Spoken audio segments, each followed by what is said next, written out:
Hello co-workers and welcome to today's playthrough of Touchstarved. This is a gothic horror romance visual novel that is produced by Red Spring Studio. So I have left myself basically completely unspoiled. I have no idea what is the plot of this game, not really into details anyways, or who we are going to meet. So, going to this almost blind, essentially, and playing the demo, and I'm interested in seeing what this game is like. So, join me then on this journey as we go through it together. So, let's start a new game here. So, this is a demo. They're still running their Kickstarter project for the next few days. They're pretty much backed. The project has been backed by this point. But it's good to see what they have in store for us, and if we like it, we can back them up as well. So this is not finished. So content warning to let you guys know, it is intended for an older audience. It does contain no mature content, so player discretion is advised. I'm okay with this. For those of you who may not be comfortable with some of these themes or topics, it's okay to kind of turn around at this point. Otherwise, we'll continue on ahead. So let's go and see. In Touchstarved, your choices matter. The decisions you make may result in unique dialogue, interactions, or even choices in red text, which contain exclusive content. So try playing through the demo more than once and choosing different options. You might even uncover a secret ending. Oh, interesting. Remember, there are no wrong choices, only interesting ones. So choose wisely and save often. Oh, I am very bad sometimes at making the right choices in visual novels. Alright, left click, mouse wheel up, rewind text, okay. Mouse wheel down, progress text and dialogue, space bar to hide the UI, okay, and then we can activate skip mode as well. Actually don't know how long the demo necessarily is, so it's gonna be fun seeing what ending I'm going to get through the choices I make, so I'm just gonna go with Koa. And yes, you can choose your pronouns as well. So, you know, she, her, he, him, they, them. I'm gonna go with she, her. This world began to unravel long before you were born. It began with fogfall. Spectral mist bled from the seams where reality wore so thin it split. And from that fog emerged monsters, inhuman beings with unnatural powers. Some possessed language and intellect, others were mindless beasts driven by little more than a desire to slaughter. As cities fell and unrest spread, humans united in their fear while monsters thrive in the chaos. And then there's you. You're not even sure if you're human. You were born cursed, with hands that alter the minds of anyone you touch. Choose your backstory. Okay, so we can actually select the origin, which is pretty interesting. Let's see. So you can do the unnamed, erase the Oracle and Remote Temple. Okay. We get Sixth Sense, give you heightened awareness of hidden supernatural presence. We can be the Hound. So criminals to accept you, your partner in crime, help you steal enough money for a cure, then betrayed you. Oh no, they left you only enough coin to travel to Cenobium. You have sharply honed social intuition. Or the Alchemist. Okay. Spellcasters cover you, you fled. Oh, okay, you're an experienced spellcaster with encyclopedic knowledge of alchemy, spellcraft, and history. With little observation, you can identify the subtle effects of magic. Oh, interesting, okay. Which path should we go with? Very interesting. You know what, I'm gonna go with the Alchemist. You know, we're gonna go into the realm of magic here. We'll see how that goes.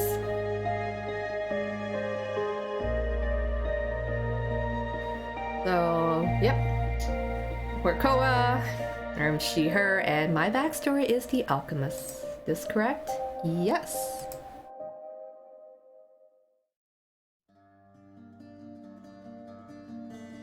The wasteland stretches as far as the eye can see. There's nothing out here but death, the ever-present stench of decay, and countless sun-bleached bones cast like seeds across the barren land.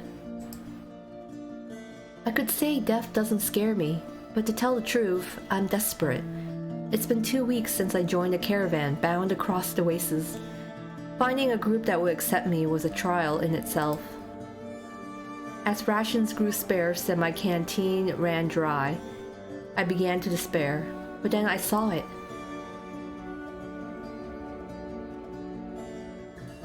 Eridia, the city of knowledge, one of the last bastions of humanity left in the world, and home to the famous academy called the Cenobium. All the world's knowledge gathered in one place. If there's anywhere I'll find a cure for my curse, it's there.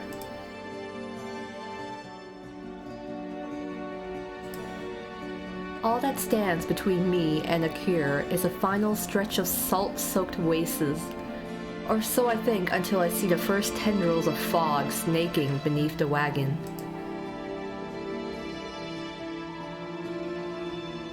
Is this fogfall?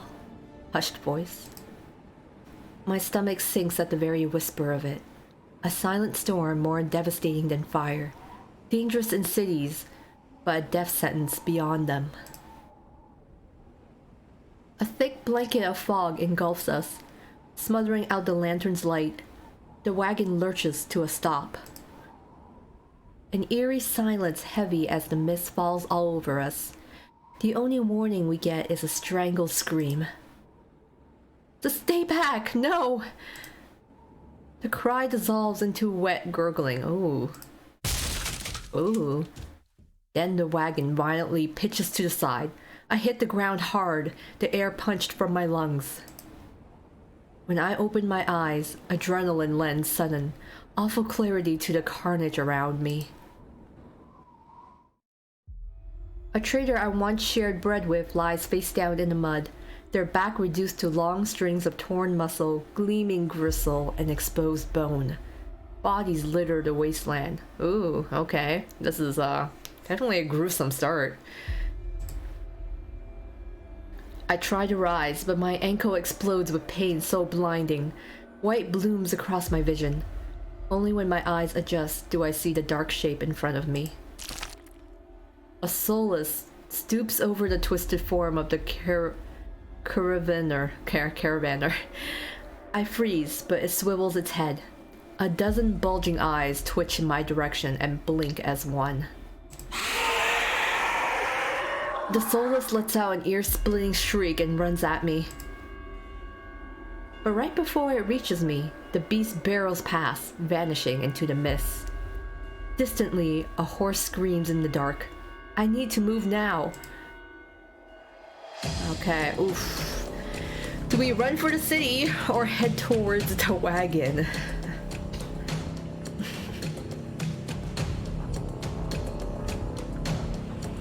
Okay, I think we should just book it for the city. I take off, running deeper into the haze. I should save, honestly. Okay, let's do that. The fog is so thick that I fear I'm headed in the wrong direction, until I see a dim pinprick of light emanating from the shadow of a spire. It's faint, but it's enough. I came too far to die here. Rapid footsteps echo all around me. I turn in circles, frantically searching the opaque mist for the source. But the fall, oh my god, I can't pronounce that, twists and stretches sound. Suddenly, the caravan's driver bursts forth from the fog. Our eyes meet too late. He slams into me, knocking me to the ground, and slips in a patch of mud. The soulless falls on him as soon as he slows. It catches the driver by his throat and rakes his stomach with razor-sharp claws. It comes apart like wet paper, spilling intestines and viscera in a steaming tide. Fighting the urge to heave, I claw frantically through the slippery murk for a handhold. Shit! My hand catches on the jagged edge of a rib jutting up from the water. Bandages unfurl around the gouge, torn deep into my palm. The pain's quickly forgotten when a hand closes around my wrist. Can you stand? One of the travelers from the caravan leans over me. We need to run. They reach for my hand and I realize too late that my bandages have come undone. No, don't touch me! The sensation of their thumb brushing the back of my hand sends a shiver down my spine. All it takes is one touch, and in the space of a breath, my curse takes hold. Ooh. Their lips peel back into a deranged grin. Haha, oh man, it's that's spooky. No, I've seen this face countless times before. This is my curse. Madness of my own making. Their grip on my hand tightens until pain radiates from my knuckles. Let me... Suddenly, clammy hands crush my throat, choking off my breath. Die! Die, die, die! Ooh. Spit bubbles at the corners of their mouth and flecks my face. The edges of my vision darken as my lungs scream for air. Well, we gotta fight them off. I think I'm running out of air. My nails gouge deep into the traveler's wrist, but no matter how much blood I draw, they don't flinch. The more I struggle, the tighter the grip grows. My pulse hammers in my ears, slowing with each thudding beat. This can't be happening. I'm going to die. And not because of the fog fall or the solace, but because of my own curse. Tears sting my eyes. No, no, no, not here. Not like this. The hands drop from my neck, leaving me wheezing for air. My lungs burn with each ragged cough. My vision clears, and the traveler's face takes shape, hovering inches from mine, lips still split in that macabre smile, even as blood seeps between their teeth. They give one last shuddering breath, and then slump over the claws hooked through their stomach. The soulless shoves the body aside, and the glowing eyes studying its leathery skin, thin as though grinning.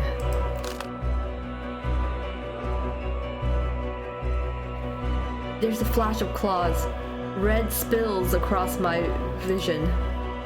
I thought there'd be pain, but as I sink into the murky water, all I could feel is the grit of slit filling my mouth and the icy embrace of shallow water. Distantly, I notice an arm resting among the outcrop of reeds.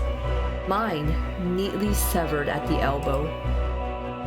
It should have taken both arms. Without them, maybe I could have survived. Maybe I could have had a home. Instead, I'll die cold, alone, and face down in a desolate wasteland. A fitting end for a monstrosity like me. Did I just die? Did I just die right away? If this is death, it's not as bad as I feared.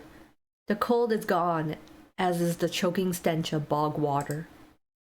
I could drift forever, cocooned into oblivion, until all thought and sensation vanished. No curse, no body howling at me in madness and terror, nothing at all.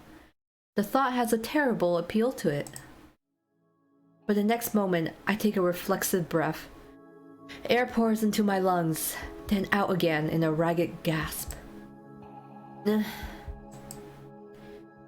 Feeling comes flooding back. Warmth cloth on my bare skin, a firm surface underneath me, a strange tang of sulfur in the air. Do not be afraid. Whoa. I twist my head toward the voice.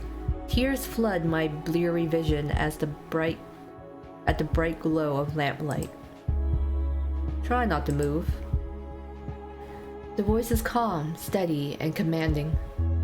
But more importantly, it's a stranger's voice. One thought cuts through my mental fog. I have no idea who this is, and I'm completely at their mercy. Stay away from me! My words come out in little more than a creaky whisper. I clamp my mouth shut, hating how weak and helpless I sound. No. No? Who the hell is this? Well, I'm gonna try and sit up. But that might be a bad idea, so... I'm gonna try sitting up. I manage to push myself up on one elbow, but my head swims and my surroundings give an alarming lurch. Ah, a stubborn patient. I don't have the strength to dignify that with a response. Instead, I pull the sheet up higher and wipe my eyes until my vision clears. Oh, okay. The stranger towers over my prone form. Warm light reflects off his pristine medical coat. Okay.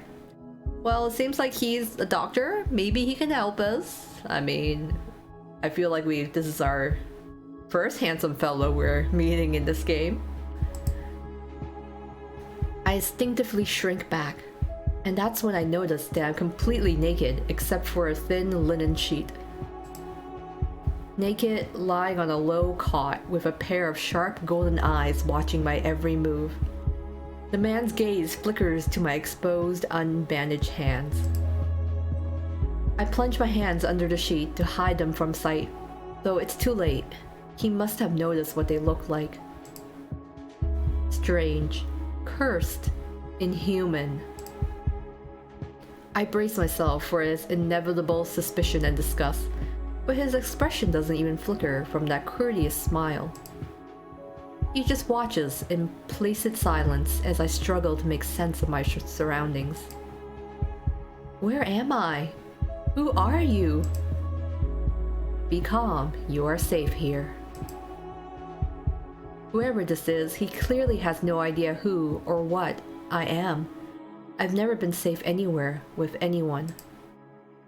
Even my own mentor, my teacher, thought I was nothing but a convenient specimen to be used and discarded. I scowl, pulling the sheet protectively around myself. Where are my clothes? The man's golden eyes narrow slightly. A sharp sigh rustles the papers in his hands. I see you're not fit to be dissuaded. Your clothes were torn to shreds when I found you, but I procured replacements. Oh, okay. With a soft creak, he stands from his chair, giving me a better view of my surroundings. It seems like we're in some sort of, like a apothecary, possibly, or a doctor's office.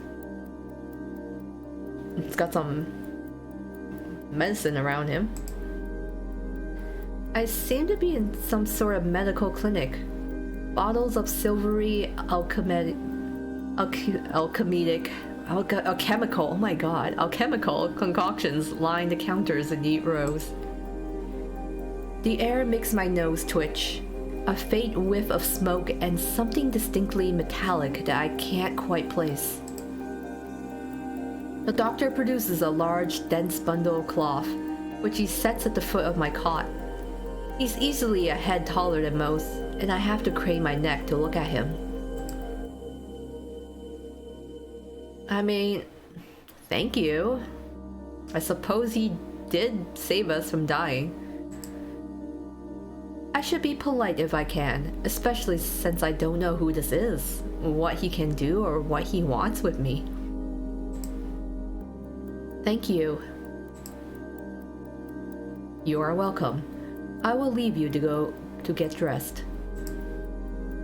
With a curt nod, he leaves through the narrow door. I hear a soft click as the lock turns behind him. I count to 3 in the sudden silence. When I don't hear any more footsteps, I reach for the bundle of clothes. An itch on my elbow stops me short. I reach down absently to rub at it, then freeze when my fingers meet a neat line of stitches. I know what I saw. That beast took my arm clean off. And yet, my arm shows no sign of injury apart from the black stitches poking through my skin. I gingerly flex my fingers, feeling my heart race at the sensation. This is impossible. I should be dead, or at the very least, gasping out my last breaths.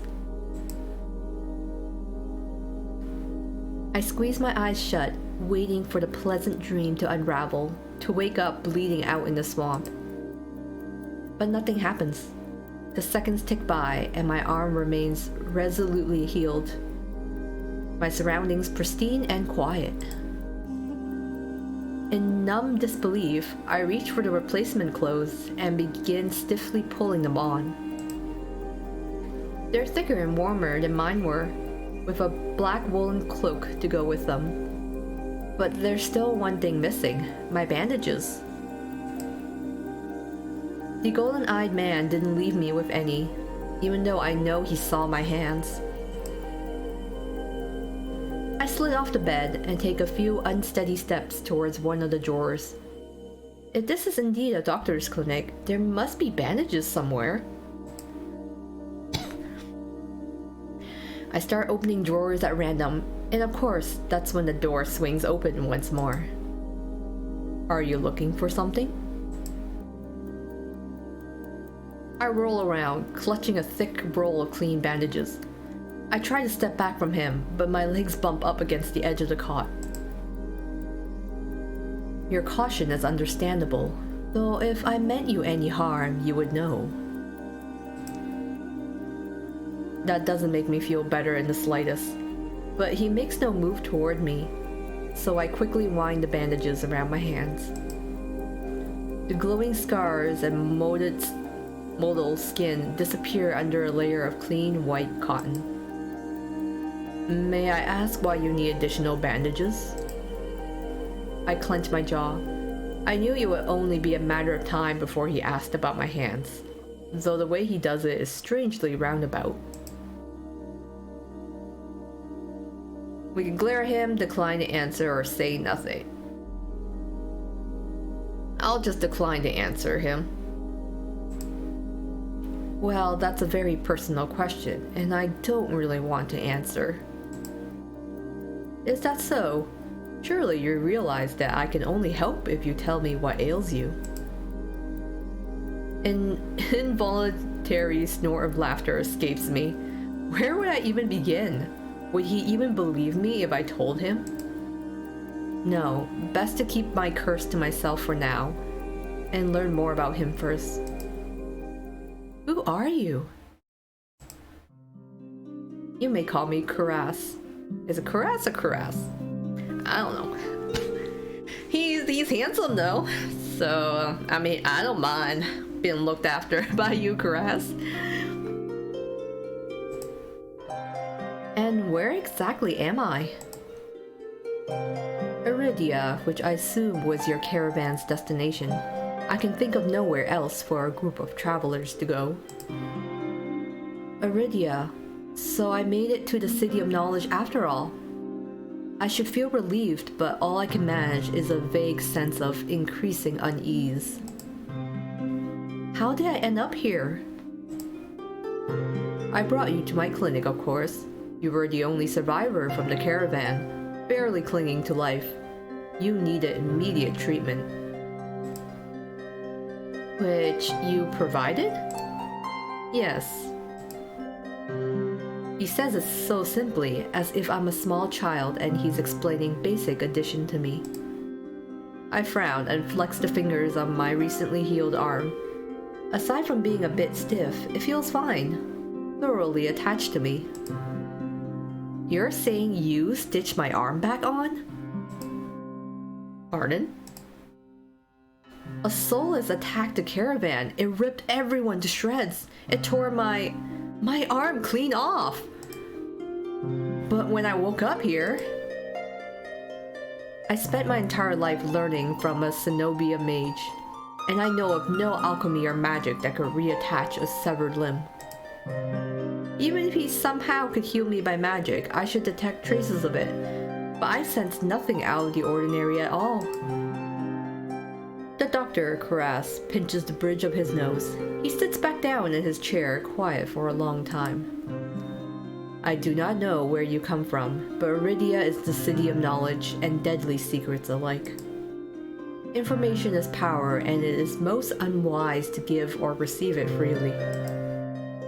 Since you have refused to divulge your secrets, I will not divulge mine. I do not even know your name.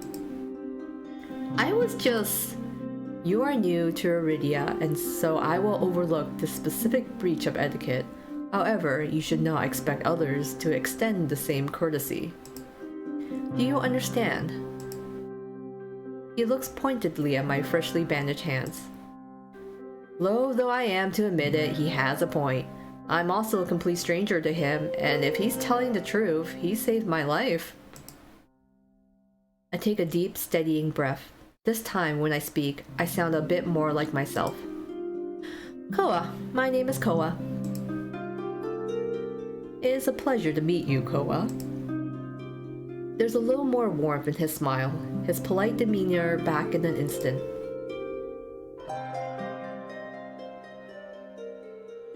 I guess I should say thank you for saving me. Thank you for saving my life. I chance a smile in return. Even if you won't explain how you did the impossible, there's no doubt in my mind that I'd be dead if not for Karas. Think nothing of it. I'm not sure if he's just being excessively courteous, but his words only raise more urgent questions. Let's do a save point here.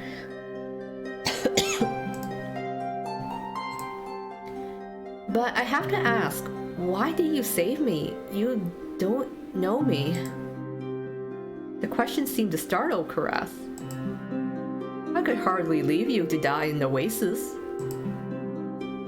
Assisting those in need is the very essence of a doctor's duty. I've never met a doctor who also handed out free clothes. My fingers find the edge of the cloak. There's a subtle but delicately embroidered pattern around the hem. I try not to think about what kind of price Karas might ask for such well-made clothes. No, I suppose not. Forgive my presumption, I rarely come across so fascinating a patient. I blinked. What did he just say? I simply meant that few would cling to life so resolutely or brave such a perilous journey to Eridia. I could not help being curious about you, Koa. His voice dips to a soft murmur, and he abruptly looks away from me. I mean, you're pretty curious yourself.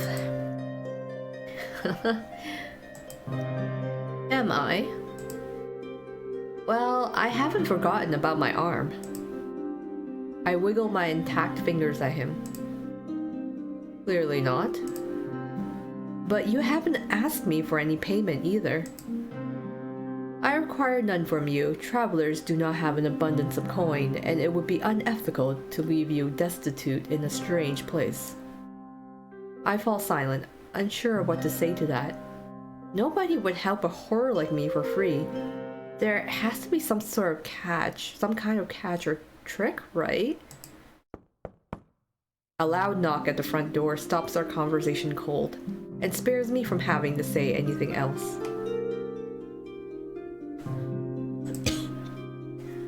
Duty calls. Unfortunately, you are not my only patient today. The knocking grows more insistent, and Karas lets out a tired sigh. Please wait your turn. Though he says it quietly, the clamor on the other side of the door abruptly stops. Do Do you need anything else before you leave, Koa? Oh. Between the soulless attack and my miraculous survival, I'd almost forgotten why I came to Eridia in the first place. I need directions to the cenobium. The cenobium? The look on his face is downright chilling. He pauses, choosing his words with cold deliberation when he speaks again. Wherever you seek, it is very unlikely you will find it there. The cenobium's gates open for precious few visitors. Even if they did, you would not like what you found inside. My heart sinks. Is he saying that I came all this way for nothing? Risk life and limb for nothing? No, that can't be. I've only just arrived, and Eridia is the largest city still standing. There has to be a cure for me here. Then if not the cenobium, where would you suggest? Do you know anyone else in Eridia? I shake my head. Then I suggest a local guide. Head to the Wet Wick and ask for Leander. Excuse me? The wet what? The Wet Wick. He sounds deeply unamused. Follow the postings advertising Leander's bloodhounds. They are difficult to miss.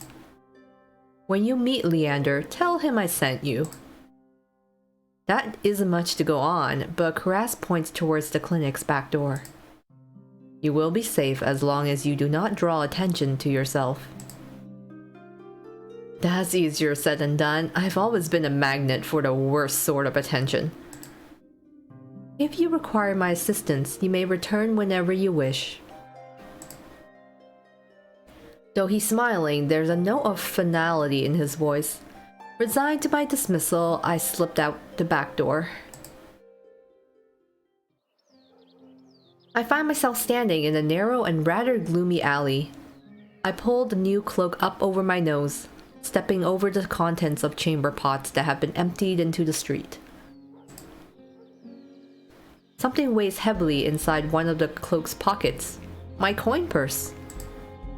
Everything is still inside, every last coin that had scraped together for the journey to Eridia. It doesn't even look like it was opened. There were so few coins to begin with, they probably weren't worth stealing. I glance back at the clinic's closed door. Karas didn't take any payment. He didn't even ask for a future favor. But he also said that in Eridia, secrets are power. Does he expect me to give up mine at some point? That's not exactly a comforting thought. Still, no matter why he did, Karas gave me a second chance and a lead on where I might find help.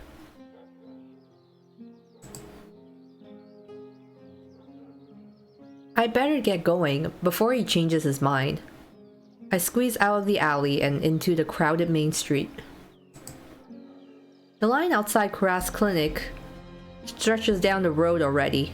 Two thin peddlers queue alongside weathered elders. If any place is in desperate need of a free clinic, it's this one. The cobblestones are treacherously rough under my feet, deep grooves worn between them by regular flooding and decades of hard use. I knew Eridia was a river city, but I didn't expect it to look so eroded. The buildings are tired and dilapidated, all crammed together in narrow streets. A child darts by, clutching something greasy wrapped in paper. The smell of fried food drifts over to me. My stomach gives a faint gurgle. This morning's catch, fried up hot and fresh. Not too many eyeballs today. That sounds disgusting, but I'm starving, so I duck my head under the stall's grubby awning. A large fish leers up at me, its three bulging eyes still visible through the thick layer of crispy batter. The vendor gives me a gap-toothed grin. What's the cheapest thing you've got? The vendor points at a metal basket of what looks like long strips of savory fried dough. Fresh long lads, 3 copper apiece. Don't burn your mouth. I take the coins out, counting them gingerly. At this rate, I might not even be able to afford dinner. Reluctantly, I drop the payment on the counter and take my meal. 2 streets later, I pass under a wrought iron archway adorned with dangling garlands of red and pink lilies. The buildings in this quarter are a dizzying riot of color, painted walls, and tinted glass everywhere I look. Sheer red and pink curtains flutter in open doorways. Musical voices call out invitingly. Incense mingles with the pungent scent of flowers, barely covering the salt and musk of warm bodies. This must be Eridia's entertainment district.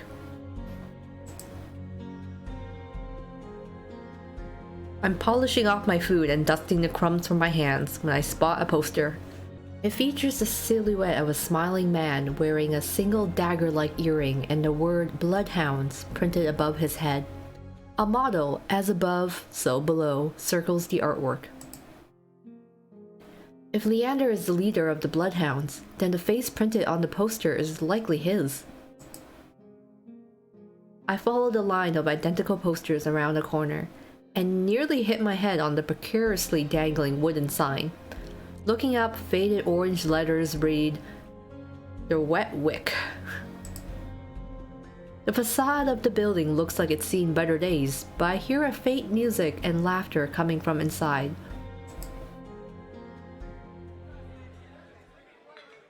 Okay, this place is poppin'. The inside of the bar is a far cry from the abandoned exterior. It's not even midday, yet most of the tables and booths are occupied by a loose assembly of people in matching green cloaks. I'm no stranger to bars. Sometimes I would take my books to the local tavern for a change of scenery, but I much prefer quieter places. A cursory glance doesn't turn up anyone with a dagger-shaped earring. I'm about to head towards the counter when a chant rises from the center of the room. Show! Show! Show! The remaining green cloaks abandon the bar and their booths to rush towards the center of the room in a sudden torrent. There's no time to move out of the way. I'm caught, swept along in the ale-stench current. Hey! Rhythmic chanting drowns out my voice. I thrash, throwing out my elbows as the press of bodies grows heavier. My hip knocks into a table. I grip it, holding on tight to steady myself. But the crowd has stilled, the chanting stopped.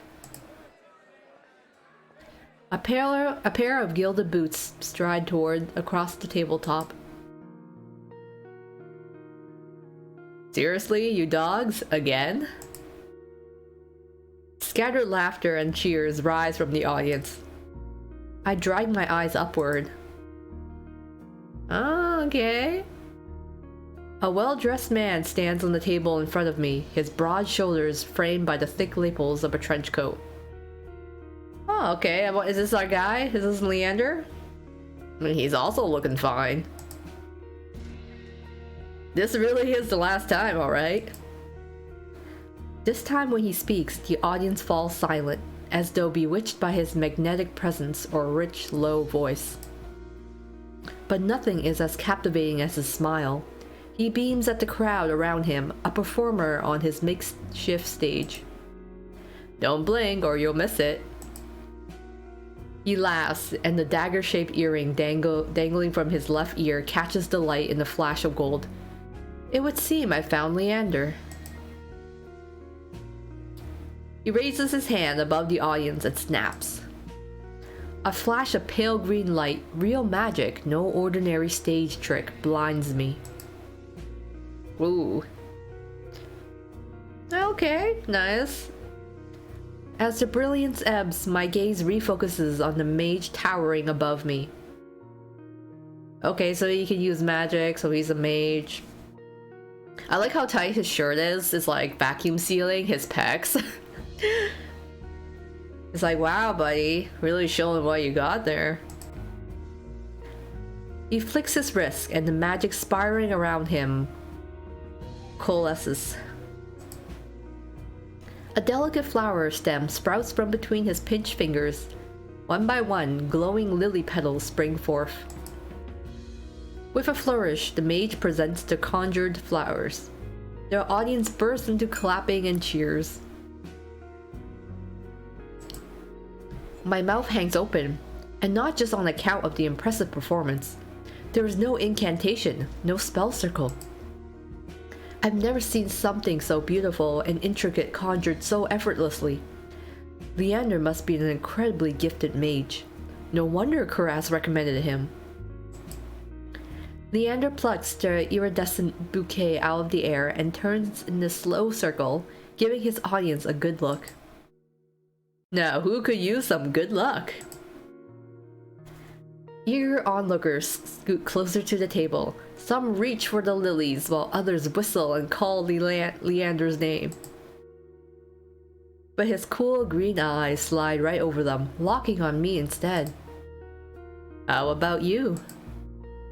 My chest tightens. Every person gathered turns to stare at me. Well, yeah, I'll take the flowers. I mean, they are really pretty.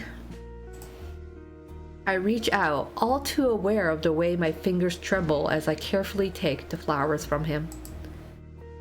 There's no weight to them, only a faint warmth that radiates from the stems. As soon as the flowers leave Leander's hand, their light dims. They fade away in a shower of opalescent light. To my surprise, Leander laughs under his breath.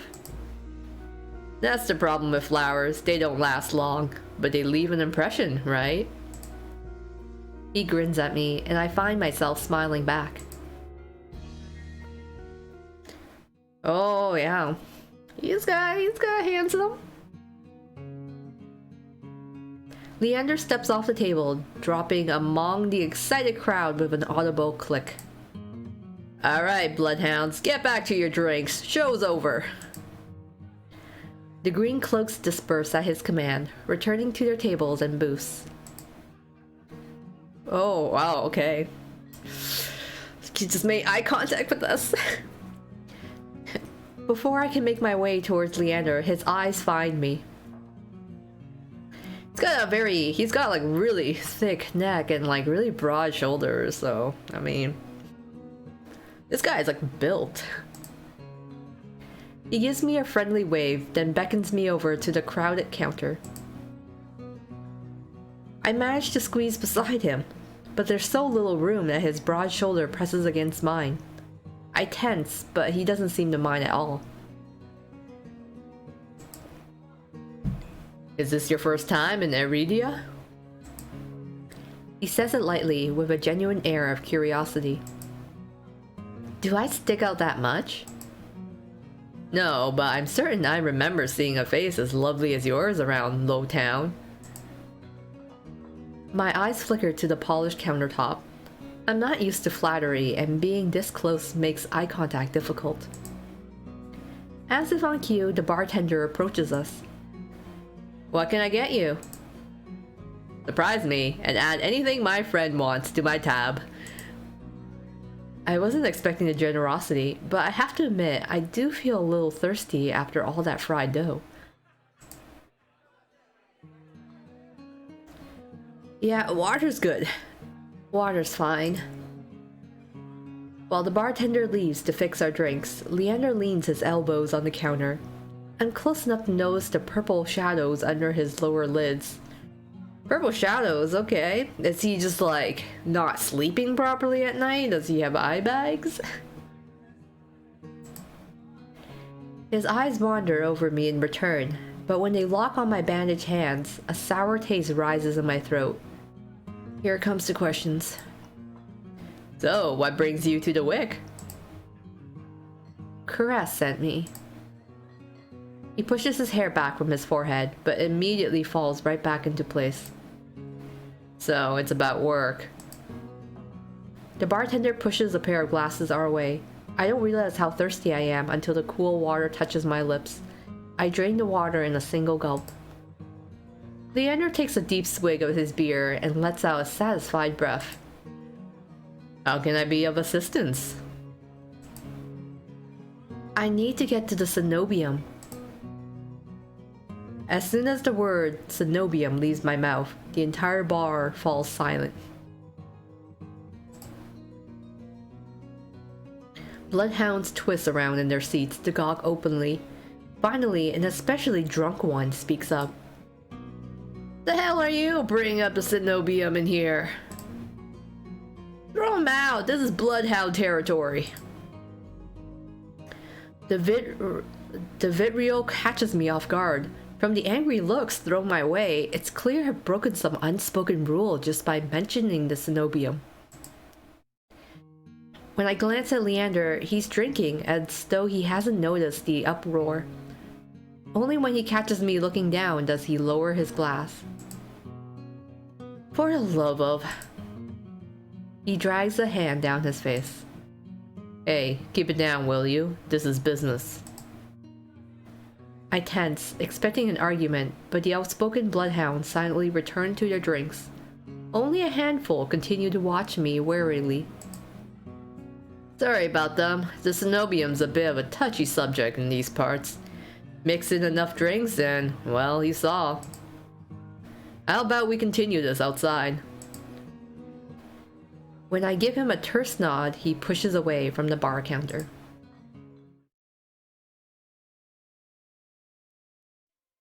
I follow Leander to an alleyway tucked behind a wet wick where layers of frayed bloodhound posters have been plastered to the walls. Seen up side by side, the resemblance between Leander and his likeness on the posters is impressive. Corazon sent you here for help with the cenobium, did he? From the look he gives me, he already knows the answer. I glance away. No, he didn't. He suggested I find an alternative. Yeah, here you are, asking about them anyway. What do you need a cenobium for? I don't want to tell him about my curse. The less people know about my capabilities, the better. Thankfully, Leander takes my reluctant silence as an answer. Well, I see you're already aware of the city's currency. Information's worth its weight in gold here. Karas told you the truth. The cenobium's dangerous. Get on their bad side and they'll imprison you if you're lucky. Or torture you if you're not. Yikes. Torture? My teacher never described anything like that. But the cenobium's supposed to be a place of learning, a sanctuary. The cenobium has always been heralded as the last bastion of human knowledge, a shining beacon of hope in a world steeped in nightmares. If any place held answers, it would be the cenobium. That's why I came here. That's what they want you to think, but things that seem too good to be true are often just that. Such a simple statement, and yet it leaves me reeling. If it's true, if I staked everything on a lie, then what now? Leander clears his throat. But as I always say, there's solutions to every problem and alternatives to every solution. He claps his hands and turns to me with a brilliant smile. That's why Kuraz pointed you to the bloodhounds. Let us help you, whether it's hunting Solus, finding people, or recovering stolen valuables, we can do it all, and free of charge. I'm shaking my head before he's even finished his practice speech. My patience is wearing dangerously thin. Listen, I appreciate the offer, but my problem can't be solved by a group of good Samaritans. To my chagrin, Leander nods slowly. Then your problem must be fairly serious, and if the cenobium's your first choice, you're searching for a magical solution, aren't you? When my eyes widen, he nods along, as though he's suspected all along. I'd be happy to help you out. That is, if you'll tell me what ails you. Leander might not work for the cenobium, but if his show was any indication, then he's even stronger than the mage who raised me. She couldn't do anything about my curse, but maybe... I'm silent, plagued by indecision. I don't know if I can trust him, but it's not like I have any alternatives. I hate to admit it, but this could be my only path forward. My confession comes out in a pained whisper. I'm cursed. Cursed? Oh, now I'm very curious. What kind of curse? Something ancestral or more recent? He looks me up and down, taking in my face, my eyes, and finally my hands. It's your hands, isn't it? I wait until I'm certain my voice will remain steady before answering. My touch is dangerous. It changes people, hurts them. Before I even finish, Leander begins taking his gloves off. He tugs his left hand free and flexes his fingers. Let's see it. He offers me his hand, and a prismatic flash of magic ripples across his palm, an enchantment for protection, but I'm already shrinking backwards. I can't. I don't care how confident Leander is, I can't bring myself to hurt him, to see his kind face twist into a mask of madness. Believe me, this isn't an ordinary curse. I'll be fine. Perhaps where you came from, your affliction was strange and one of a kind. But spend a year in this city, you'll see 1,000 curses and thrice as many cures. Do you really think Kuras would send you here if I couldn't handle it? How should I know? I only met him today. I'm as good as any mage in the Cenobium. Better even. If they can help, so can I. You don't know what you're asking me. I'm asking you to trust me. I look from Leander's outstretched hand to his confident smile. Then, with a short breath, I begin unwinding the bandages from my hand. Fine, but if you lose control, don't say I didn't warn you. You can tie me up first if it makes you feel better. Whoa, Leander! Well, buddy, is that what you're into? Okay. No need to really say that out loud in public, but not gonna lie, you've caught my interest a bit there. I'm gonna keep you in the back of my mind with that statement.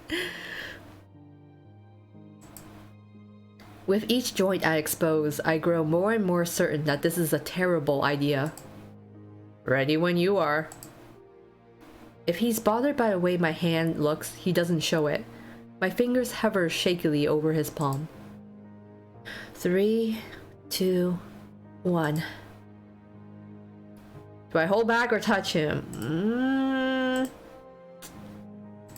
Let's just touch him, give him a taste. And hopefully it does not kill him. I tap his palm once, as quickly as possible. It's barely more than a brush, but that's all it ever takes. When I look at his face, expecting to see the worst, Leander only grins. See? It can't be. This time when I reach out to touch Leander's palm again, he catches my wrist before I can pull away. I told you, there's really nothing to worry about. He trails off when my thumb brushes the soft skin of his inner wrist. I search Leander's face for traces of madness, but his eyes remain a clear, soft green. Color rises in his cheeks, but he remains still except for the subtle bobbing of his throat. Buddy, are you okay? What's going on here? Neither of us speak as I trace the contours of Leander's palm, lost in the awareness I wasn't prepared for. I've been with other people, kissed them, been embraced by them, and more, but not like this.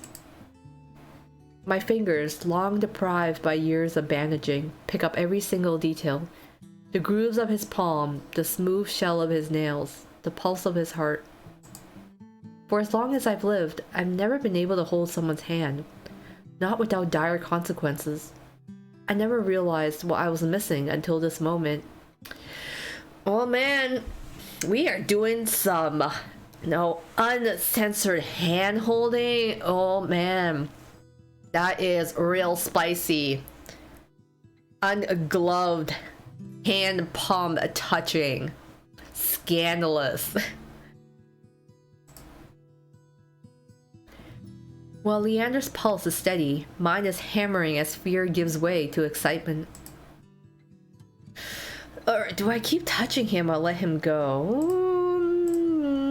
Kind of see what happens if we just keep touching him, but maybe it'd be too much. But nah, let's just keep touching him since we're already here. My hand glides over Leander's wrist and up his forearm where smooth skin abruptly gives way to the raised scar by the edge of his sleeve. It matches the one that runs from his collar to cheekbone. Could it be the same wound? I glance at Leander's face and his lips part as he considers his words before speaking. Am I the first person you've been able to touch like this? My hand goes still on his arm. So far. I'll admit your touch does make it somewhat difficult to stay level-headed, but not due to your power. He takes my hand. His soft green eyes flick to mine before he turns it to inspect the golden fissures crisscrossing my knuckles. Look, we match. He points at the golden pin on his coat collar, and I give him a small smile. I draw my hand back and take a steadying breath. My head feels as though it's stuffed with cotton.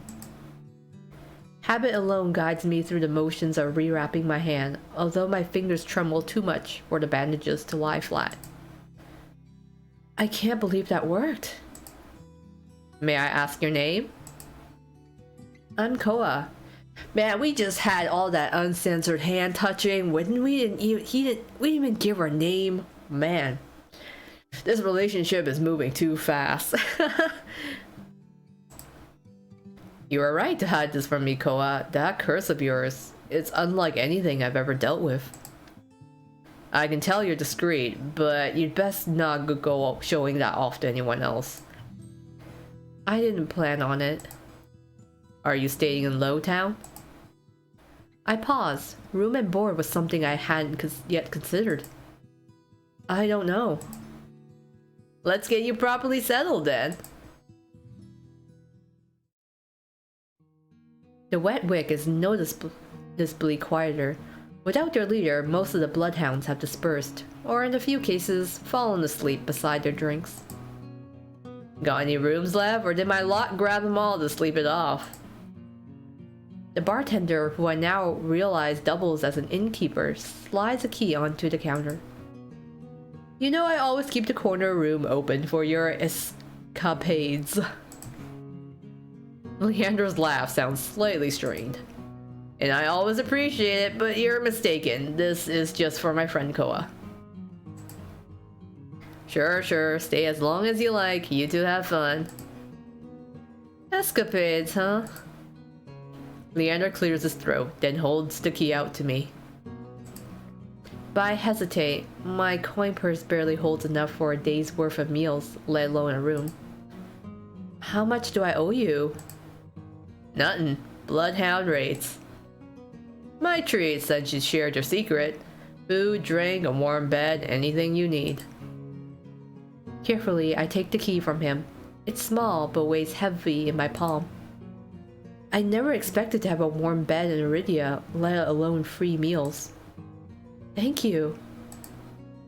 Go explore, Koa. You'll find many roads in Eridia, each leading to different answers. But if you need a reprieve from what haunts you, come find me. Just be careful. I nod, taking one last look at the gleaming bronze key before tucking it into the pocket of my cloak for safekeeping. Leander gives me one last friendly wave before I depart.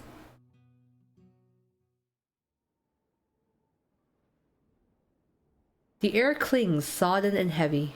Without the morning crowd, the sunless streets look barren and bleak.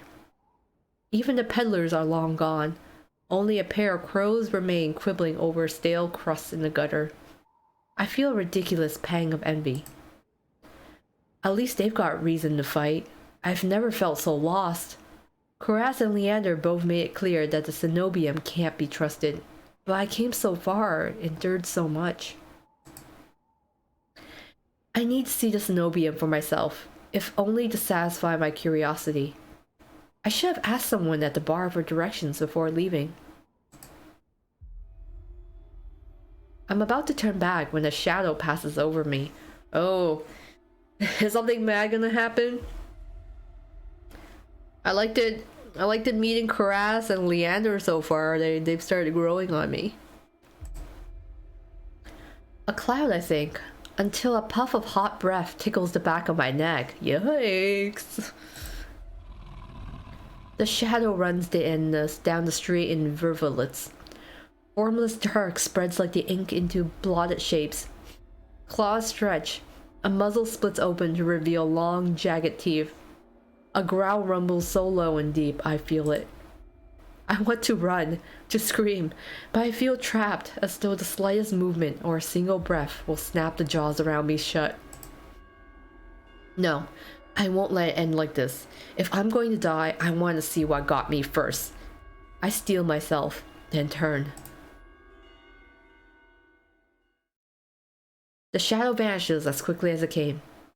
I'm left standing in the middle of the street, alone except for a figure reclining in the shade of a nearby stoop. Whoa. A monster. That much is clear from a glance. One that could nearly be mistaken for a human, were it not for the tough ears, the tail curled around his ankle. Oh, is this our next handsome fellow? Like, he's also looking cute. I like his ears. But what's with the bondage gear that he's like sporting in front? This is like the hot in fashion at Eridia? Or the dusk pink eyes with pupils that sharpen like needles when they fall on me. Our eyes meet and the monster uncrosses his long legs. His hair gleams a shade of red. It reminds me of unsettlingly of blood where it curls around his collared throat.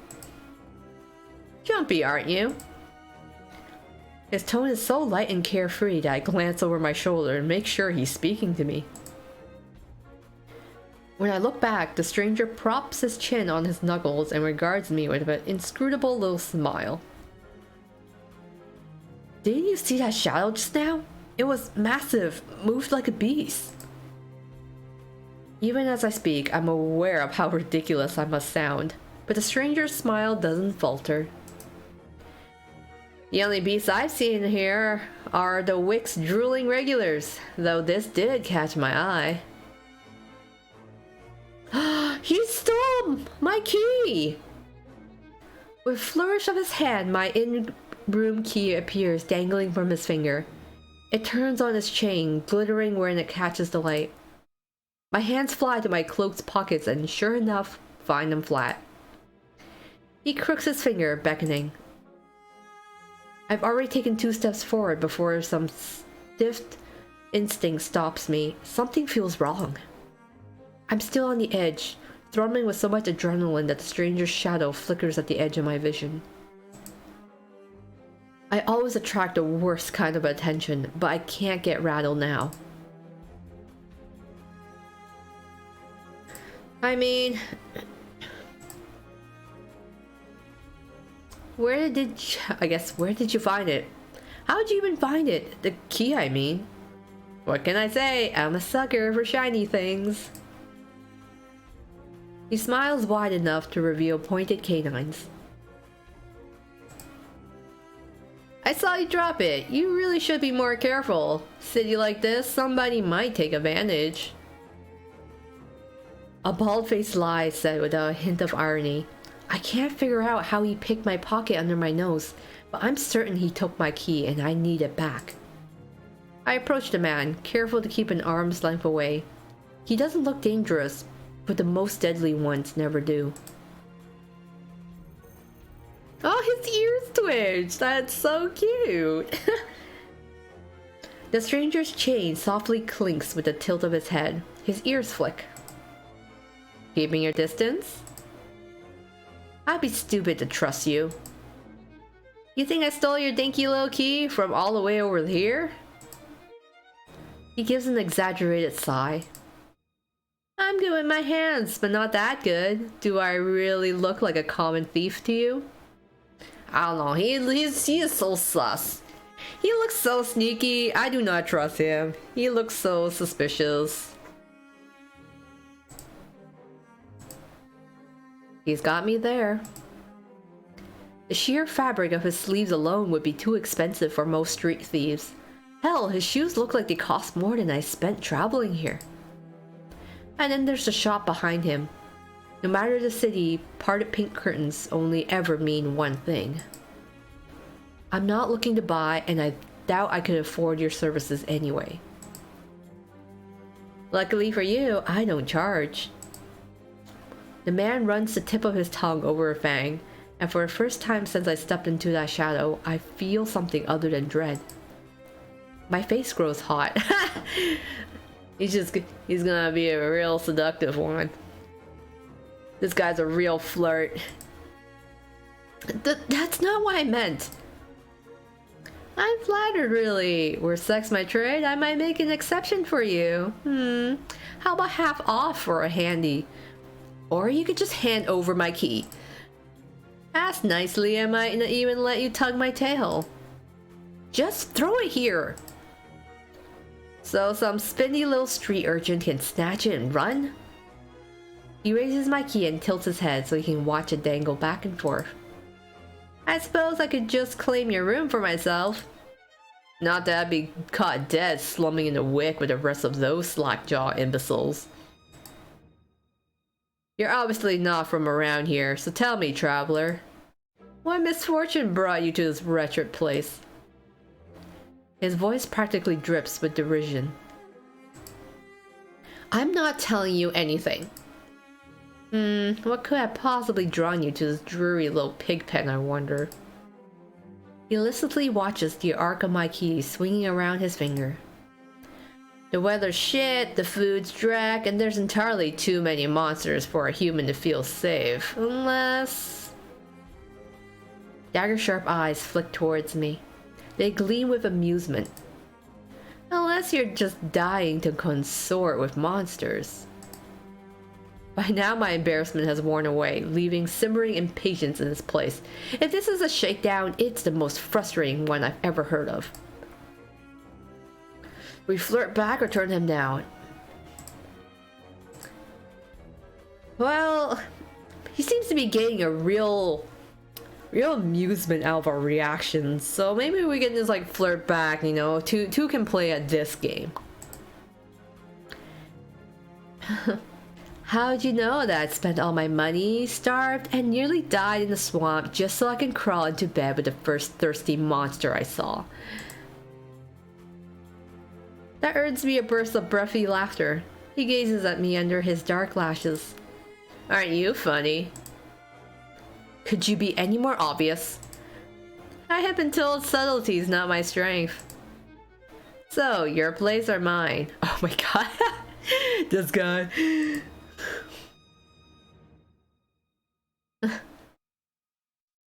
I mean, I'd invite you if only I had my key, then I might be able to invite you up. His languid gaze glides from me to the key in his hand and back. Come, take my hand and we'll go together. The more he flirts, the more convinced I become that this is some kind of trap. No matter how innocent monsters look, they always have tricks up their sleeves.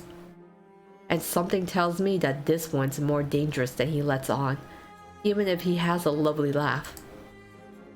I don't know what you want or why you're messing with me, but I'm not coming any closer until I know you aren't going to attack or bite. I won't bite hard unless you beg me. Man, these guys do be kind of kinky here. I feel like Leander's got like his own preferences, but then this stranger dude is just full up front with what he's into, and you know what? I can respect that. No matter what I say, he finds a way to twist my words into innuendo. Even when I'm silent, he goes on as though we're having a conversation, not a standoff. Do you like dancing? There's a traveling troupe performing in Hightown tonight. Their ludus is utterly exquisite, truly a performance to die for. There's life in this dreadful place if you know where to look. You sound like you know the city well. The man's gaze flickers from me to the key dangling from his finger. Naturally, this dump was little more than a miserable little smear when I first arrived. High town, low town, I know Eridia like the back of my hand. What about the cenobium? Do you know where that is? His smile vanishes. Surely you've seen it, that absurdly large tower looming over the rest. It's a little hard to miss. He must mean the spire I noticed when I first caught sight of Eridia. The cenobium's overrated, forget about it. I can show you things those stuffy boars in their limp dick tower couldn't even dream of. I already got plans. Oh, have you some pressing matters at the cenobium? Lunch dates with librarians? Tea time with the most esteemed abbess? That's my business. What's the matter to you? I square my shoulders and the amusement bleeds out of him. Your loss. The stranger, finally bored of his tedious game, extends his hand towards me. The key rests on his palm, neatly dividing skin and leather. When he makes no other move, I reach for the key, but as soon as my fingers graze smooth brass, his hand springs shut around my elbow. Okay. Hey! He yanks me down and I stagger, my soul slipping on the steps. For a sick moment, I fear my bandages will unravel under his touch, but he's careful not to disturb them as his fingers dig into my arm. Well, okay. I don't like this. I knew I smelled blood. You reek of death and the road. And that fucking doctor. Whoa, okay. Alright, I clearly you don't get along with him. I'm sorry. His voice, once silken, lowers to a smoky growl. The shadows around him seethe and boil as he pulls me closer. And something else. He murmurs against my throat, nose grazing at my jaw. Let go! I try to twist away, but he doesn't budge. His breath trails down my neck, sending a thrill of dread through me. But just when I fear he'll bite, he takes a deep whiff instead. His wide, flat eyes gleam with naked hunger as he gazes up at me. Not quite human, not quite monster. Seems we're both. There! The stranger's ears flatten, and he releases me with a short breath. I yank my arm back, massaging it where his grip left grooves in the bandages. The stranger twists around to watch a woman duck out from the curtains behind him. Her cenobium uniform is nearly identical to the one my mentor kept tucked away in her closet. Scolding cleric. I leave you for what? All of what? 10 minutes and you're making trouble again? Will you quit harassing the tourists? The stranger, Ver, I take it, rolls his eyes and flashes the cleric a withering smile. So suspicious. Can't you see this is a friend of mine? A natural liar, he grins at me and his tail swishes minutely. The woman purses her lips at me, clearly unconvinced. I open my mouth to correct him, but Ver cuts in. I was graciously offering my dear friend some free advice. Though his voice remains light and cheerful, his expression darkens.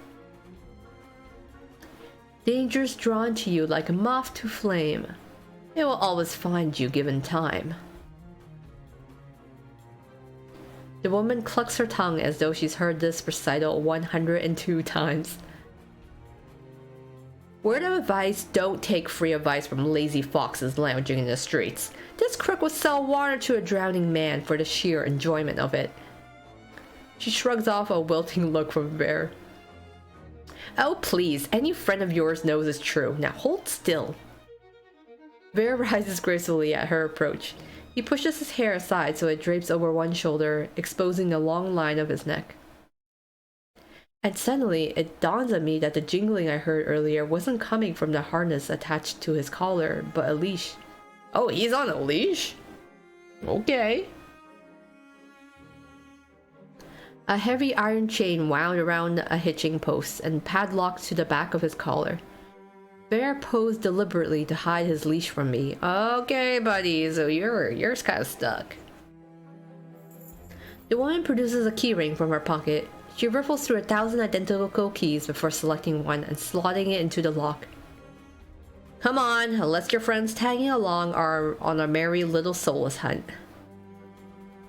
They're hunting for soulless inside the city? Words momentarily fail me. The woman regards me with a polite if tight smile before marching down the stairs. Bear lingers. He stretches his arms over his head with a yawn, and I try not to stare at the way his stomach flattens when he arches his back. Your little secret's safe with me. Try not to get yourself killed, Bear hops off the stoop and bounds after the woman. His tail sways merrily as though he hasn't just lied and threatened me. Wow, what a sneaky little fox he is. Did you try that thing I mentioned? The Loventian knot? That's the one where you take 3 fingers and... Actually, don't tell me. Knowing you, it's disgusting. Bear's airy laughter echoes down the street. It's only after he and the cleric have vanished from sight that I realize I'm still missing something. Wait! Reflexively, I shove my hands into my pockets and find it. The room key. I pull it out of my pocket and raise it to the light just to be sure. A nagging feeling distracts me from my relief. I don't know what Ver's game was or what he wanted from me. All I know for certain is that the Cenobian saw fit to leash him. A fate I could share if that's what his vague warning meant. I let my eyes drift skyward, past the lanterns gently swaying in the breeze, to the Cenobian faintly visible through the haze. This one glimpse is all I need, then I could put this all behind me. This time, the key goes into my coin purse for safekeeping. Oh, that Vera was a sneaky fox. Don't know how he managed to pull that off, but I assume that he may have been the shadow earlier, and it's like really super quick. He's also a real flirt. It's easy enough to follow the sluggish river that splits Eridia in two. A colossal bridge arches over the dark water below. I cross as quickly as I can, climbing ever uphill toward the distant tower.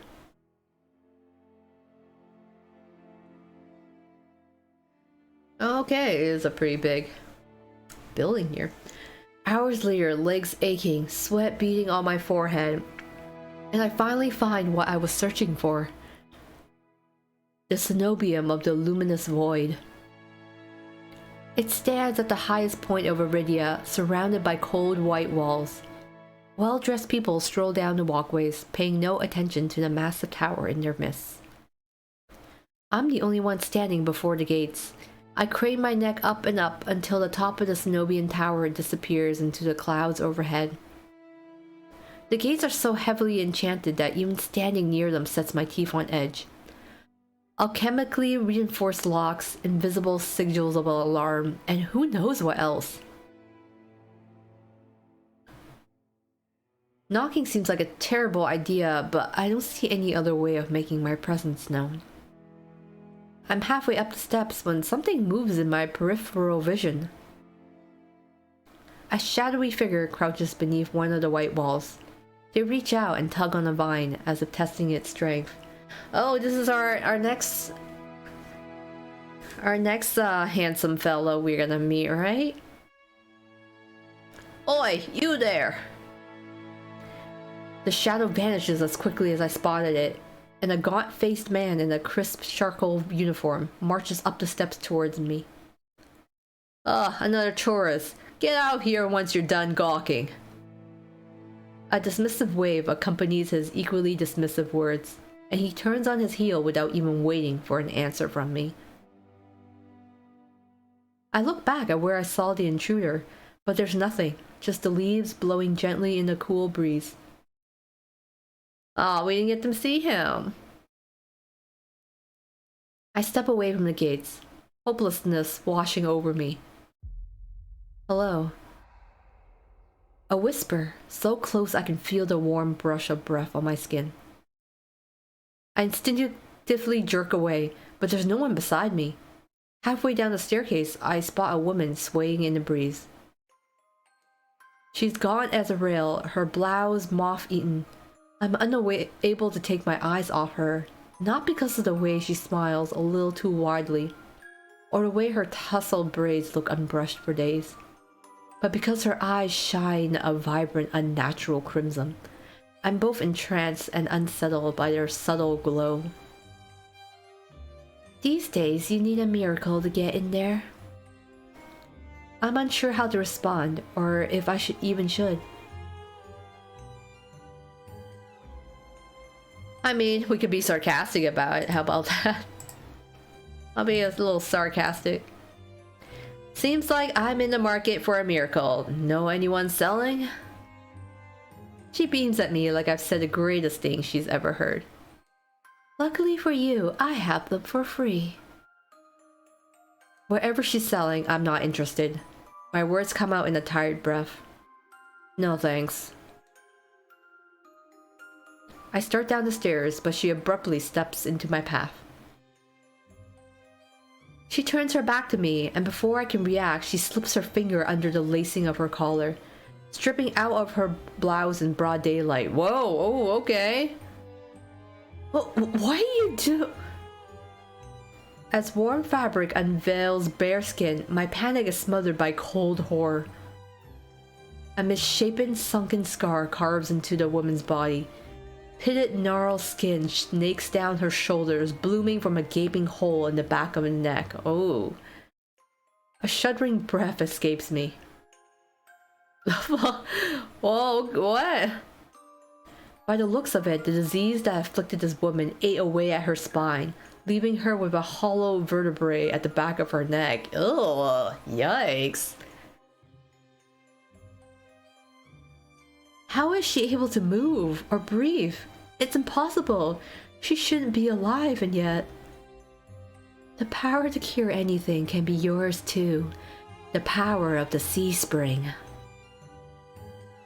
The woman slides back into her blouse and deftly laces it up. If I've caught your interest, then follow me. It's only a short walk away. Without another glance, she leisurely strolls down the cenobium stairs, loose braids bobbing behind her. The edge of her scar peeks out from under her collar. I stand there, wordless, until I manage to regain my bearings. It's a twisted miracle, but a miracle nonetheless. This could be the stupidest decision in my life, but what choice do I have? I take a final look at the cenobium's shut gates, then follow her down the steps. We descend from the higher streets, leaving behind their gilded decadence as we cross the river. The relic districts feel more familiar to me. But the crimson-eyed woman takes me farther, and farther still, until I'm met with an all too familiar sight. Oh, my gut lurches when I face the open horizon. The city's outskirts are hardly recognizable in daylight, and probably safer for it, but venturing beyond Eridia's wall is a gamble I wasn't prepared to take so soon. Keep going straight, and the sea spring will reveal itself to you. I bark out a bitter laugh, loud and involuntary. Yeah, I'd rather not, no. Are you kidding? It's not safe out there. You're as safe inside the city as outside of it. Truthfully, the territory before you is the safest of all. What do you mean, territory? This region belongs to Ice.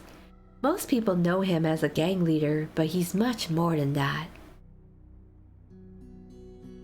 I squint against the empty wastelands. Only a fool or someone with nothing to lose would leave the city. Apparently I'm both. But if this sea spring cured her, I need to see what it can do for me. I set off into the oasis. Over my shoulder, the woman calls after me. Good luck, Koa. I hope we meet again. My heart pounds with each step I take from civilization. For what seems like an eternity, I force each foot forward, one step, then another, until a realization hits me. I never told a woman my name. Ooh. Some spooky shit going on. Something pierces the horizon ahead of me. A building nestled into the tall cliffside, but so starkly out of place, it might as well be a hallucination. It drips with extravagance and honeyed mahogany, an ornate jewel of architecture. A row of dark silhouettes stand out on the horizon. Trees, I think, until I'm close enough to realize that what I mistook for branches were spikes and jutting tendrils. Soulless, several of them watch me in the distance, like statues. I don't think, I just run. Exploding into a messy sprint, I push my legs as fast as they'll take me towards that decorated building. Flashes of last night chase me, their gushes of blood and screams of the dead. The smell of burning flesh and sour bile. I can't go through that again. I won't. The next thing I know, I'm dashing up wooden stairs and crashing through towering double doors.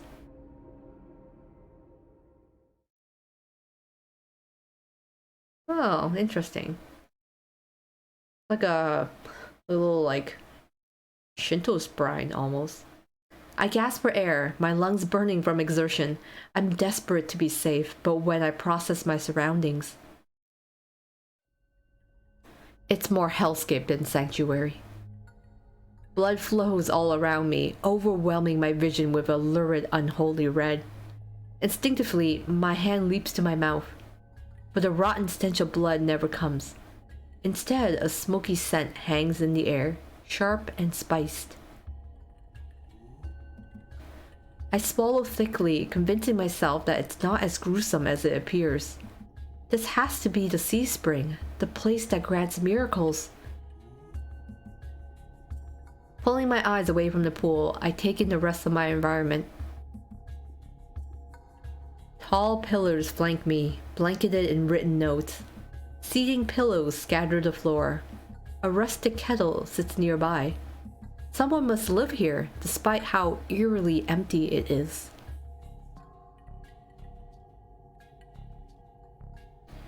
Call out or stay silent. I think we should probably call out.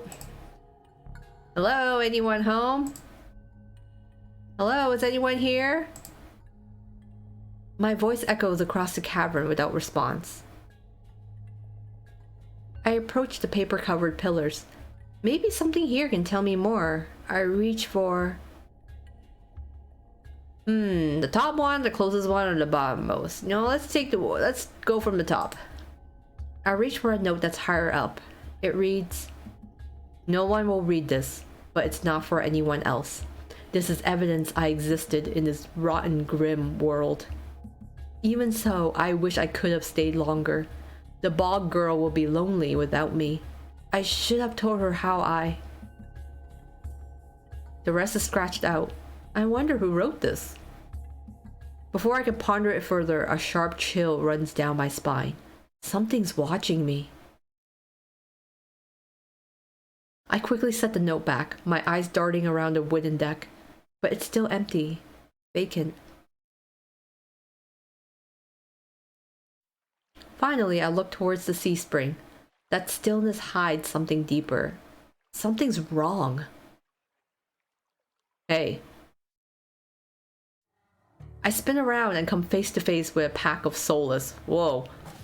They chitter and growl, tendrils and spikes flaring threateningly. All different sizes and species but sharing one identical trait. Glowing crimson eyes. I tried to back away, but my heel teeters over the sea spring. I'm cornered. Watch your step, it's deeper than it looks. That voice again. At the sound of it, the soulless freeze, their snarls quieting. Who is this? Oh, hey! I search for the voice's source and find it above me, lounging in the rafters. Oh, he's up there, okay. You look lost, little sparrow. His gaze is a violent crimson, one that sears through me, leaving me feeling raw and exposed. They're the same eyes I've seen over and over. First with the scarred woman, now with the soulless circling me, all bound by the sea spring's blood red. In a shroud of darkness behind him, shapes like massive tentacles twist and coil around the wooden beams. I mean, he's another one of the handsome love interests we get to encounter, right? I like his design. It looks pretty cool. Also, the deep V that he's got going on. It's funny because, like, aside from Kuraz, all the other guys are just like dressed like sluts. It's great.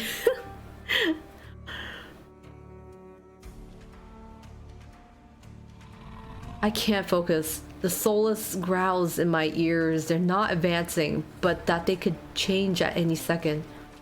Panic rises in my throat as I struggle to track them. Hey!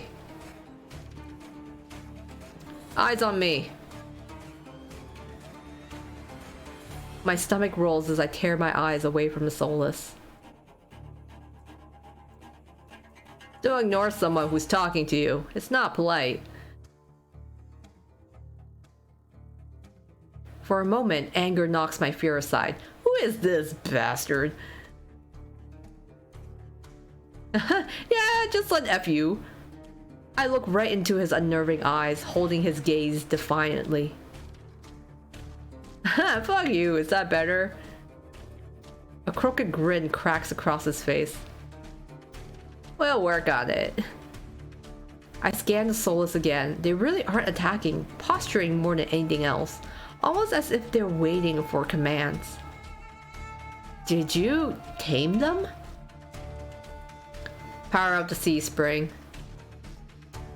They're hungry, so they might bite. You could give me a reason to stop them. Love how he's just referred to as bastard. How about I didn't do anything wrong? Trespassing. And that's punishable by death? He gives a non-committal shrug. I called out earlier to see if anyone was here. Were we supposed to play hide and seek? Didn't hear you. My voice stops in my throat. This man's terse coolness is both infuriating and terrifying. I rack my brain for a way to diffuse the situation.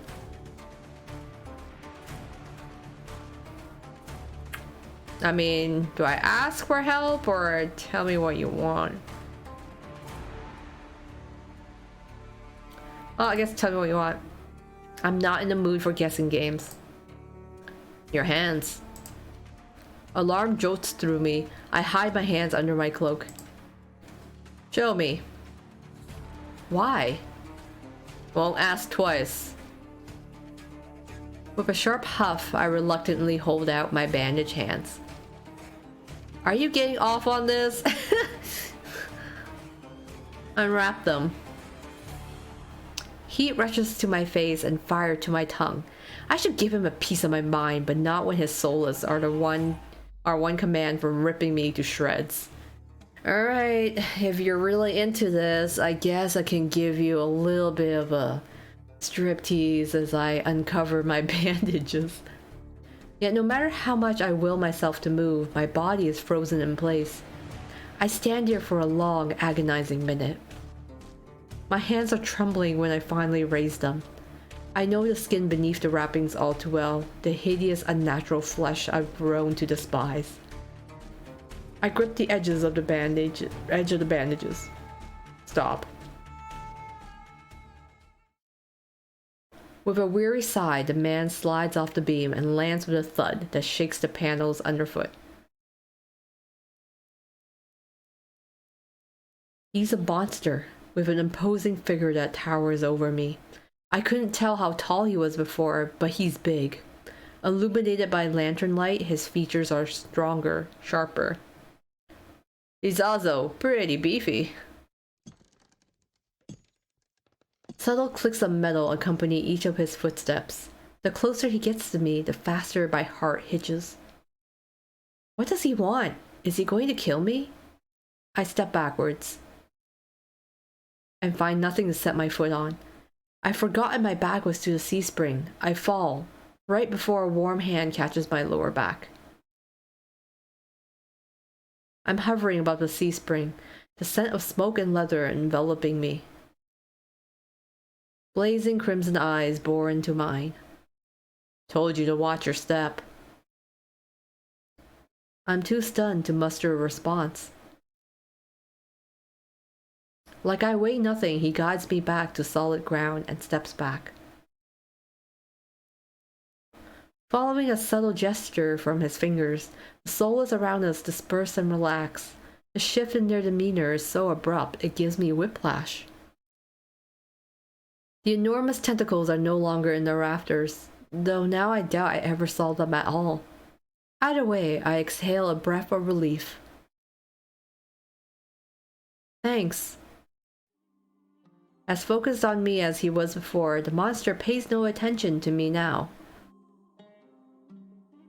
He kicks some seating pillows out of the walkways, checks the contents of the kettle with a scowl. The sudden disregard is almost insulting. So that's it? I'm not a threat anymore? Never were one. Then why do you threaten me? People get honest when they're afraid. In other words, he was messing with me. I drag a hand over my face, exhausted by the fact that this is the second time a monster has provoked me today. You're ice, aren't you? Depends who's asking. One of your friends told me this was your territory. She also said you were a gang leader. But there's no one else here. I thought there'd be more people.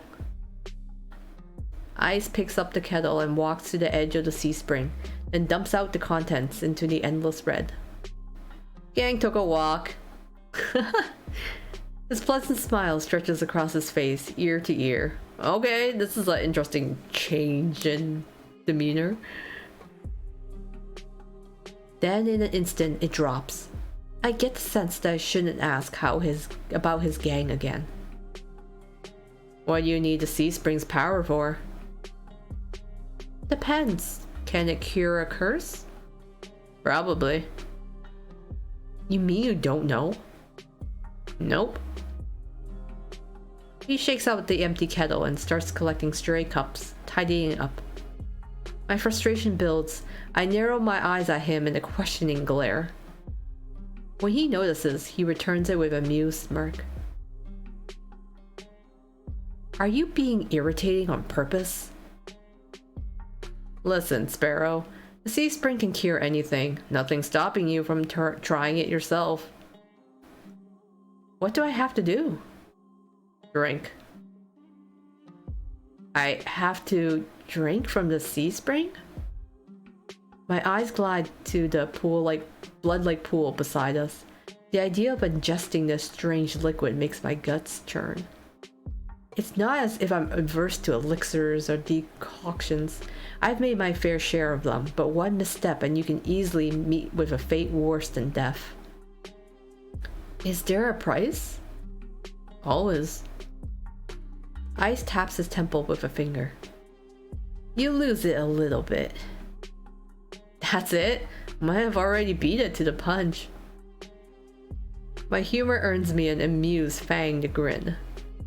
This is a little different. When you drink from the C-spring, you forget who you are. Your mind combines with everyone who ever drank before. Humans, monsters, soulless, one big happy family in your head. My blood runs cold. I've heard of these before. Group minds. Some legends suggest that independent minds can be psychically linked together through a strong enough catalyst. It's never been done before. But something tells me this is real, even if one thing doesn't add up. Your eyes are red too, but you obviously haven't forgotten who you are. Before I can finish my sentence, Ice strides past me towards the entrance. Time's up. Let's finish this later. Wait, already? You barely told me anything. Came on a bad day. I've got somewhere to be. There are still so many questions burning on the tip of my tongue, but my frustration spills out before any of them. I was told to come here for help, but instead I get threatened and kicked out. You're joking, right? Watch your tone. I'm nice, but you don't want to ruin the host's mood. My skin prickles. The feeling of being watched washes over me again. My eyes dart back over to the sea spring. A lone ripple dances on the quiet surface. I take Ice advice and clamp my mouth shut. Ice approaches a nearby soulless, a lanky dog-like one with 6 legs and a crown of tendrils. Several sets of crimson eyes adorn its sides. Its forked tail wags rapidly when Ice squats beside it. He runs his fingers through the tendrils, scratches its chin, and pats its head. A gentle smile plays across Ice's lips. The affection he holds for the soulless is painfully clear. I dip my eyes away, my stomach fluttering at the tender sight. It's getting dark out, so this pretty girl will guide you back. Following a short whistle from Ice's lips, it trots over to the entrance, obediently, tail swaying. I watch the soulless warily. Pretty is not a word I would use to describe it, and the idea of it protecting me sounds absurd. If I decide to drink, how should I find you? Find someone with eyes like mine. They'll point you in the right direction. But think it over. Once you drink, you can't go back. It's a lot to process, but I give a small nod. At least I know I have another option for a cure, as disturbing as it may be. I follow the soulless at a measured distance and watch it nudge the giant doors open with ease. When I'm about to cross the threshold, I sneak one last glance behind me. My heart skips when I meet Ice's eyes. I'm about to snap my head away, but he just flashes me an easy smile. Till next time, Sparrow, I'll buy you a drink for scaring you. I don't trust myself to do anything but respond with another curt nod. Well, he certainly was quite the figure, man of short sentences, few words, but still a handsome fellow. Seems like he's more like the Oni type of monster, while Ver was like the fox type. Outside, more Crimson Eyes soulless scuttle about. It's hard to believe it's the same threatening pack from before. They chase each other in circles, roll around in bog's mud. They pay no attention to me as the dog-like one escorts me away. It's an uneventful trip. Sometimes the soulless looks over his shoulder at me to make sure I'm still following.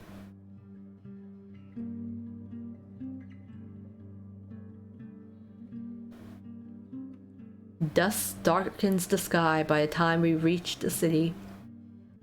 The soulless sits and looks at me expectantly with familiar crimson eyes. Can we pet the soulless? I mean, they've been pretty nice to us. Pretty dog-like. Let's pet the soulless. As nervous as I am, I carefully glide my fingers through the soulless's tendrils and scratch beneath its chin, just like Ice had. It pushes into my palm in response, rumbling with a sound akin to a purr. The vibrations are soothing, almost healing my fatigue. When it's satisfied, The Solus spins around and scampers back into the direction we came, vanishing into the darkness. It's barely my first day in Eridia, and I've already encountered so many things I thought were impossible. Tamed Solus being one of them. My head spins. Maybe I should call it a day.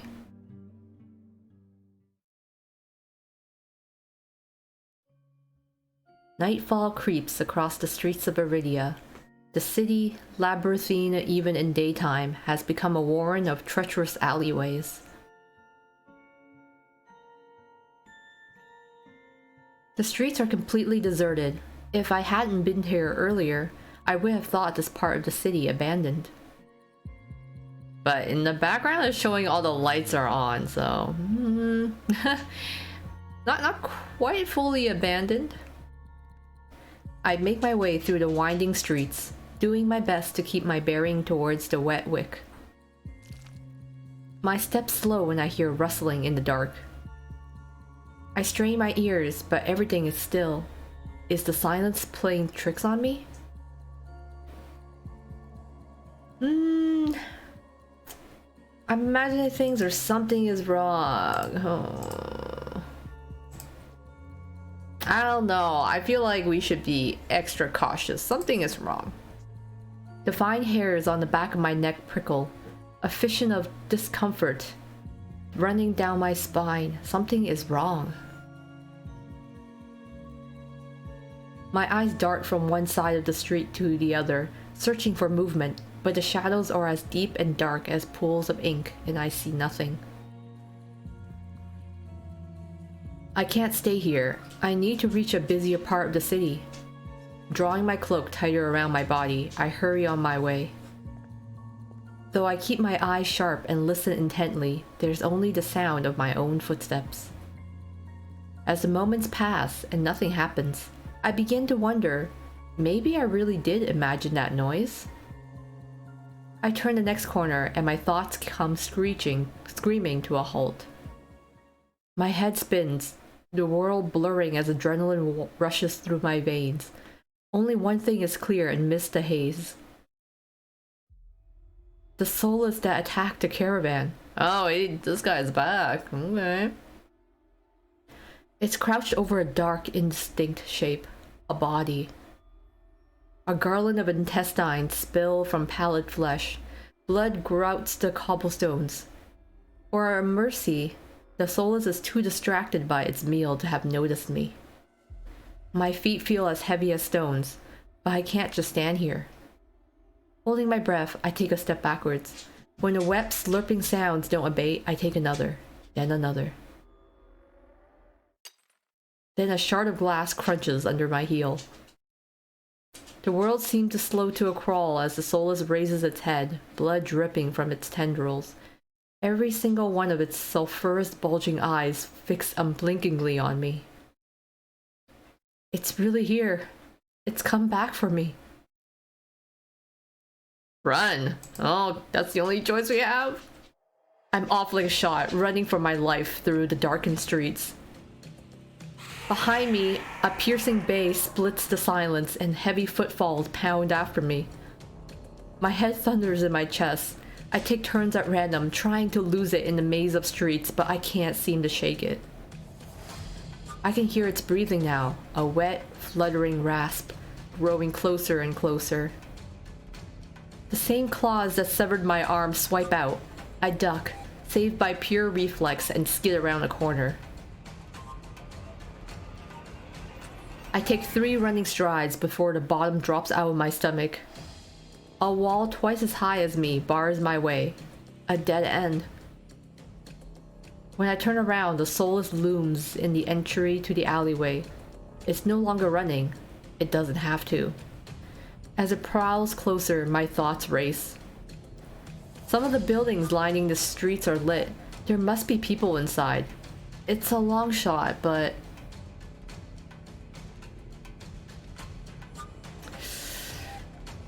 Try the nearest door or scream for help. I think these people probably keep their doors closed, so let's just try and scream for help. Good thing I have all these save slots. Somebody, help me! My voice rings through the shadow streets. Silhouettes pass by the windows. But nobody answers. In this wretched world, few people will stick their neck out to help their own flesh and blood, never mind a stranger. The soulless, provoked by my shouting, gives a rasping hiss. It's the only warning I get before it lunges for me with a flash of claws. I hurl myself to the side, but the slick cobblestone betray me. I fall, sprawling over the rough stone. As the soulless looms over me, I scramble away until my back hits the wall. There's nowhere left to go. It descends on me for the kill. But the impact never comes. Okay, we get saved? I warily crack one eye open, then the other, not sure whether I should believe what I'm seeing. A hooded figure crouches in front of me, one blood-stained hand outstretched. Oh, is this the final guy that we're gonna finally meet? Oh, it is! Moonlight silvers the edge of their stiletto knife. Their face and hands are splattered with blood, and the soulless. My eyes dart past my unexpected rescuer to the misshapen form behind them. The soulless's many eyes, once restless and vibrant, now look dull and waxy. A red pool spreads slowly from under its body. Numb with shock, I can't help but stare. It's dead. After all the people it's killed, after nearly killing me twice, I can hardly believe it. Well, I gingerly take the offered hand. The stranger's gaze dips to my bandages. Pale lips part, on the brink of a question, then closes again. With a strength belying their slight frame, they pull me to my feet. As soon as I'm on my own 2 feet again, they pull away from me and start wiping the blood from their face and hands. Stay there. They turn away from me stiffly, leaning over the soulless's gangly body. With their back towards me, I realized that I saw their hooded silhouette at the cenobium. You're shorter than I thought. Or... You were at the cenobium. I've seen you before. You were at the cenobium earlier, weren't you? They cast a wary look at me. So what if I was? Their harsh response takes me aback. Before I can formulate a response, they continue. What are you thinking, traveling alone at night? This is far from the worst thing haunting Lowtown. I can't make heads or tails of them. First they save me, and now they scold me? Lesson learned, I could do without the lecture though. To my surprise, they break eye contact. Their attention glides back to the soulless's corpse. They examine it with an inscrutable expression. I clear my throat to fill the silence. I'm Koa. Mihin. Is that how you pronounce his name? I actually don't really know. Is it Min or Mihin or Mahin? Let's call him Min, okay? Suddenly, Min tenses. Their blade flashes as they drive it into the base of the soulless' skull, right between the cervical vertebrae. The soulless trashes once, letting out a rattling hiss as the air leaves its lungs. Min leans on the blade, driving it deeper and deeper until there's a sickening crunch, and the creature goes limp. My heart thuds in my chest. It must have been clinging to life by a thread.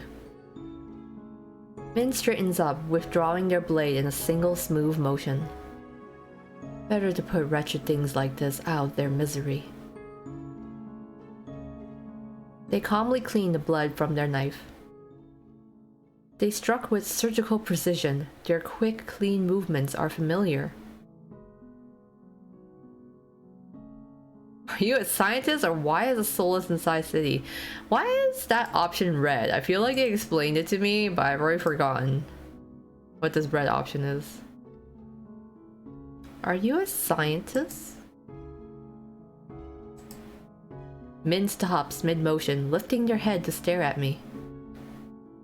You know exactly where to strike. Have you studied anatomy or medicine? Not quite. Why is a soulless inside the city? Min looks at me, eyes searching, before realization dawns. You're new here. There's no walls around the city. Soulless can come and go as they please, until someone is contracted to stop them. The Cenobium's patrols don't bother to protect Lowtown. Not anymore. Let me guess, you're not a fan of the Cenobium. I wouldn't go that far. Their brow abruptly furrows, and they sheath their knife, motioning for me to follow them. It's not safe here. The vultures can smell death. I'm not quite sure what they mean, but I don't want to stay lost in the city. I trail behind them as they stride down the street. Are we gonna press the spacebar so I can see his outfit? I mean, it looked pretty cool. I like the loose baggy sleeves and the mysterious kind of hooded figure. Can I get my spacebar back? Uh-oh, I think I'm stuck. Oh, there we go. If it's so dangerous, then why are you helping me? You are making an unbearable racket. Next time you walk into a Soulless's claws, at least die quietly. Their answer is stingingly harsh.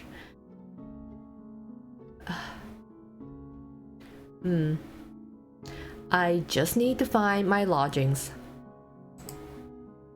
I hold my hand up, trying to forestall any more snippy comments. Alright, I get it. I'd love to get out of your way, but I'm sort of lost. I just need directions back to my lodgings. What makes you think I'll help you? Nothing, but there's no harm in asking. That seems to catch them off guard. Their brow knits and they look away, scowling. How troublesome. Koa? Who's calling out to me? Who's calling out to me? Oh, it's Karaz! It's nice to see you again, Karaz. I turn, surprised by the voice. Karaz walks down the street towards us. His white and gold clothing is pristine, despite the grime of the city. Hello, Min. I see that Soulless was your work. Min shrugs. There's a familiarity to the way they regard each other. You know them, Karaz? Min is a freelancer who has done a few errands for me. They are quite reliable. Unreliable freelancers don't eat. A freelancer who wields a dagger like a scalpel? There must be something more to that story. Koa needs to get back to wherever she's staying before she wanders into the jaws of another Soulless. It is late. Were you able to find a place to stay, Koa? I'm staying at the Wet Wick. Both their faces fall. Wow, okay. Like, do these guys just have, like, bad blood with the Wet Wick? Like, or do they just not like that place in general? I see. Would you like a guide? It might be preferable to wandering around alleyways. That would be nice. Min clicks their tongue and sighs, sounding mightily put out. Going to the Amaryllis district? The gaudy cesspit? Come, this way. Despite Min's clear distaste, when Karas leads me down the street, they keep pace with us.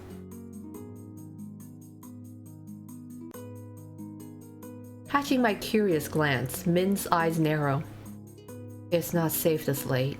I don't care about you, but Karas is the only doctor worth a damn in this place. Are you like this with everyone? Yeah, he's a real ball of sunshine, that's for sure. The deadpan look Min gives me is answer enough.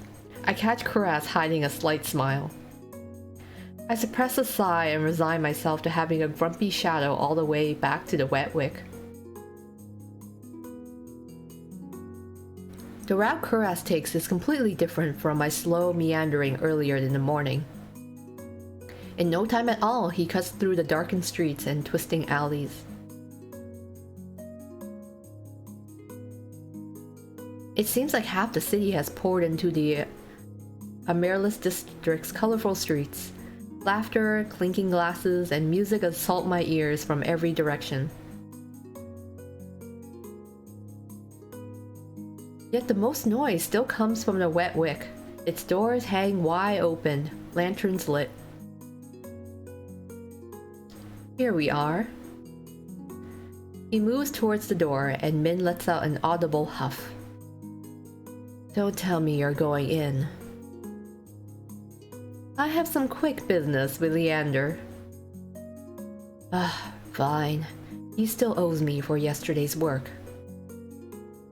They drag their feet, reluctantly trailing me into the tavern.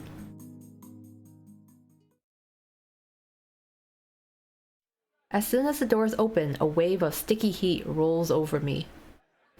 In the hour since I left, the wick has grown suffocatingly crowded. Karas stands out, easily a head taller than most. Even so, I nearly lose sight of him amid the sea of swarming bodies. Pardon me. The crowd parts as though answering his request. Karas glances over his shoulder at Min and me before gliding through. How can anyone breathe in here? Min follows Karas at a clipped pace. Leander is right where I left him, though he's traded places with the bartender.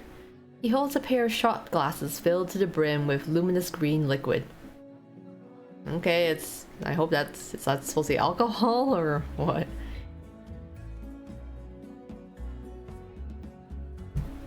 And now for the finishing touch.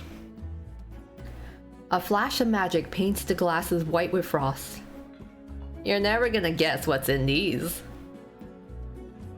Leander slides the glass across the bar, and I get my third and fourth shocks of the evening in rapid succession. Ice leans against the bar. Whoa, this guy's here. Okay. An elbow propped up on the counter. He catches the glasses and lifts one to the light before turning it upside down. The contents, magically congealed, stay firmly in place. You're supposed to make drinks, pretty boy. Don't tell me you're wasted already. Oh wow, okay, everyone's here now. Ver, perched on the bar's counter beside Ice, takes a single look at the shot glass and shakes his head. What have we here? A bucket full of boogers? Leander's nose treasure? You've eaten worse. Ver's lips twitch and his ears flatten when Ice offers him the glass. He turns his cheek with a sniff and Ice just snickers. Coward. Don't tell me you're actually... In one fluid motion, Ice throws back his head and downs the shot. Oh wow. Drinking that. A dark look crosses Ice's face. It's chewy. Chewy? Wait, let me try that again. Behind me, Min grumbles. I told you this place was a nest of degenerates. If it isn't Karas and Min!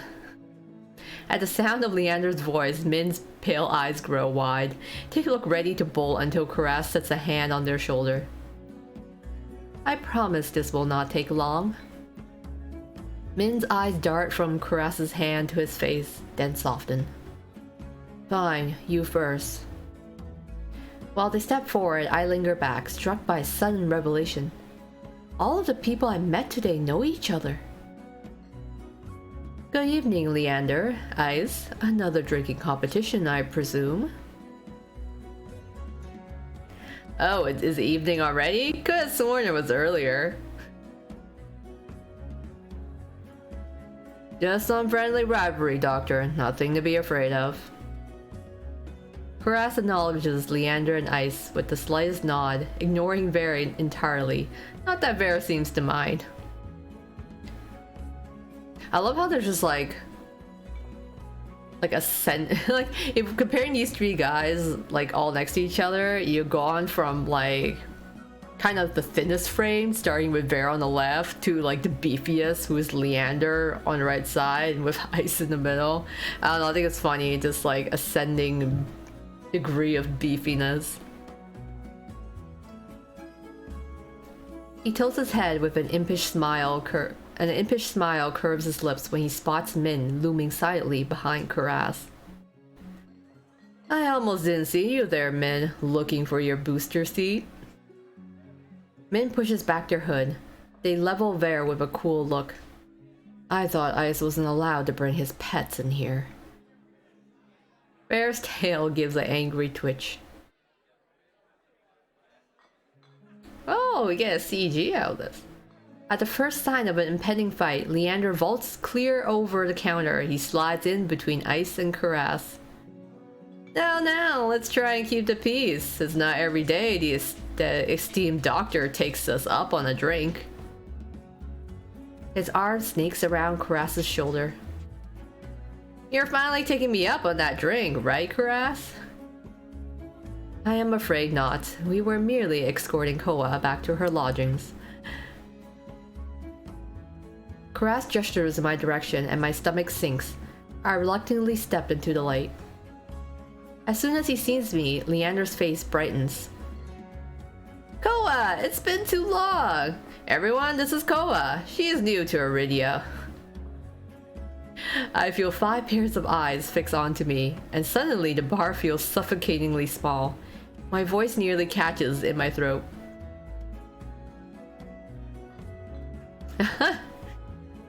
Hi everyone, again. What a quinky dink that we all all these handsome, I want to say guys, but I don't know. I feel like Min there could be non-binary, so. But it's alright. I'll say guys in terms of gender neutral. Again, wait, you've already met everyone? Yeah, long story. Ice and Vera level me with subtle amused expressions. Vera's tail gives a lazy wag. We did, not that long ago either. I'm starting to suspect she's stalking me.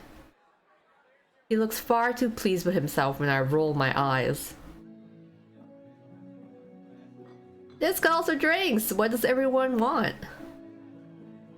In an instant, all eyes turn to Leander, freeing me from the burden of attention.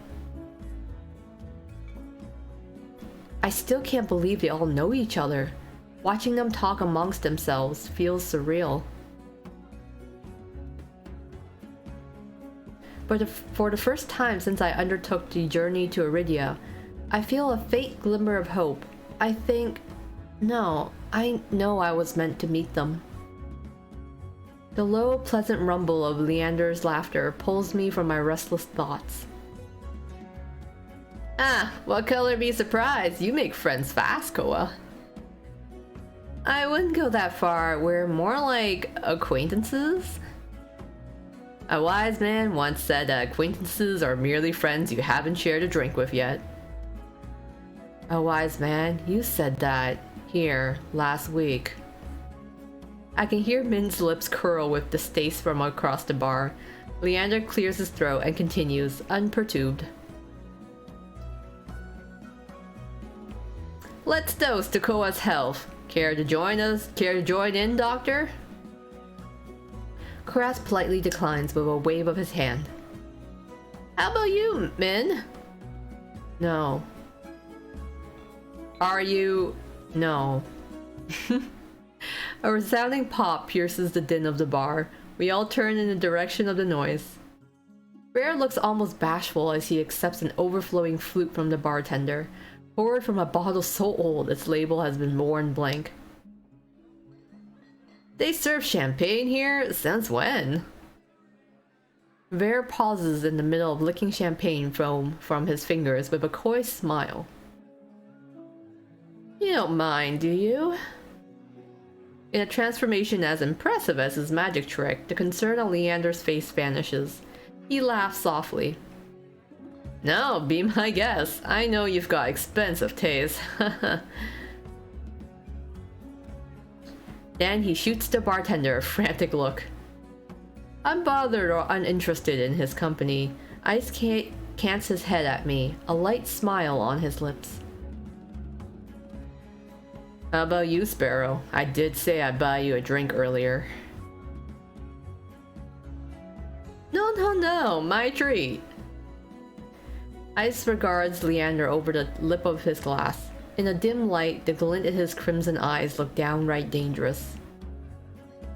Why will be, Koa? So do I drink or do I just keep drinking water? I don't know, I feel like we should just keep drinking water. I don't think we've been drinking. We're not staying hydrated enough. Water's fine. Allow me. Leander pushes away from the counter to go flag down the bartender, leaving me with Karas and more distantly, Min. I'm not the least bit surprised that neither has bothered ordering anything. They both seem ready to leave at a moment's notice. Water is a wise choice.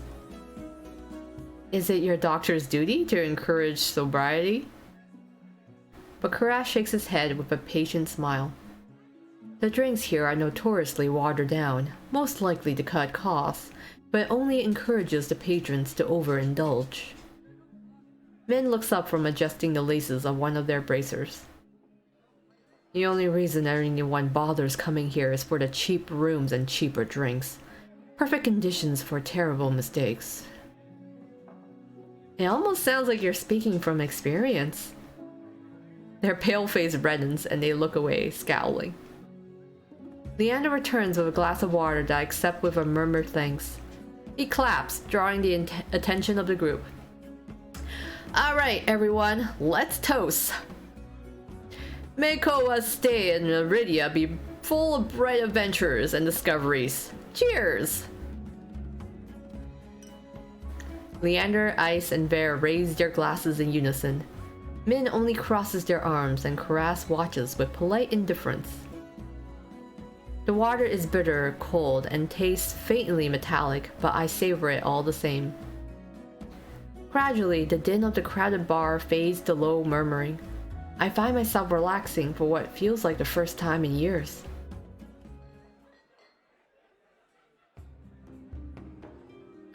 Aren't you the popular one, Koa? I'm guessing you met Karas first. I just want to point out, I'm like, man, Leander's forearms are thick. He's got like really thick arms and a really broad chest. Especially compared to Karas's forearms. A really big difference there. It would be more accurate to say that I found her. He saved my life. I merely performed my duty as a doctor. Although I must admit that I was confused when I woke up missing all my clothes. Leander makes a joke noise. Somewhere behind him, Min sighs. It's not what you think. Koa was in grave condition. I could hardly treat such injuries through tattered clothes. The silence that follows stretches uncomfortably long. I look away, unable to face Karas's disappointment, and catch Veer snickering behind his hand. That's my cue to change the topic. Karas isn't the only one who saved me today. Don't you listen? I didn't save you. You were simply there. That's Min for you. Leander reaches for Min, but they duck under his arm and practice ease, without so much as looking his way.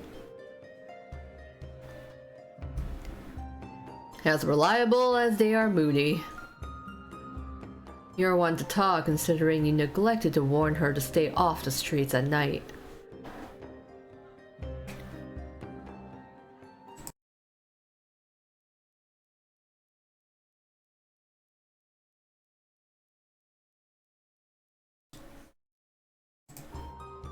Min's only response is a short breath. At any rate, I never got a chance to thank you, Min. Don't. The less soulless alive, the better. For a heartbeat, Min's eyes flick towards Ice and their lips twist. Ice is too busy nodding along to Vere's enthusiastic pantomime of stabbing to notice. Lost, no doubt, in an enthralling discussion. I've had enough of this hellhole. Let's go. Min and Karaz share a brief look, then the doctor speaks up. Very well, but there is something that I must discuss with Leander, if you'll excuse us, Koa. And just like that, the three of them depart, leaving me alone to sip my water in silence. Or so I think until I hear a voice so low, soft and low, it's practically a purr. Lost your tour guide?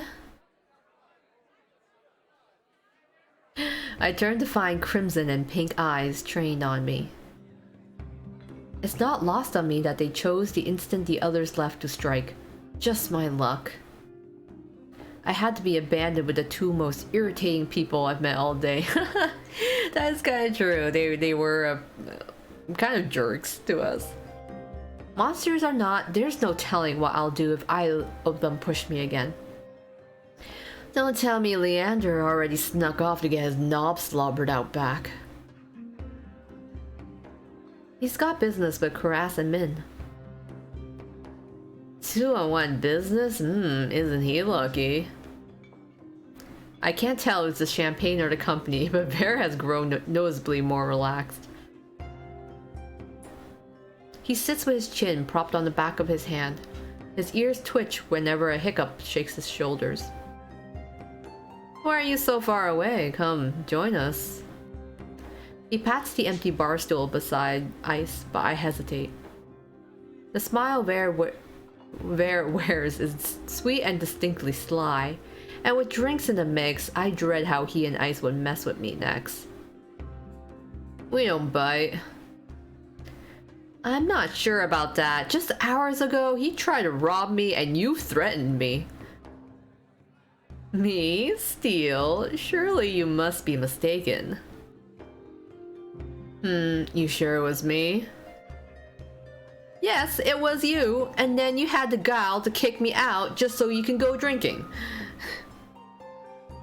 He gives another one of his shrugs. I was lonely. A simpler answer than I expected, but I guess I can't fault him for that. Bear suddenly slumps forward, gossamer sleeves pooling where he rests his elbows on his knees. Ice sets his hand on Bear's waist, narrowly preventing him from tipping off the counter. How about we start fresh? Begin with proper introductions, get off the right foot and whatnot. I'll start. The name's Vere, Hunter Extraordinaire. I mean, if I'm pronouncing his name right, it's got a certain ring to it, you know, it rolls off the tongue. Vere's right hand flutters to his chest, and he bows his head, flinching when hair falls into his eyes. Ice doesn't say anything, so I suppose it's my turn now.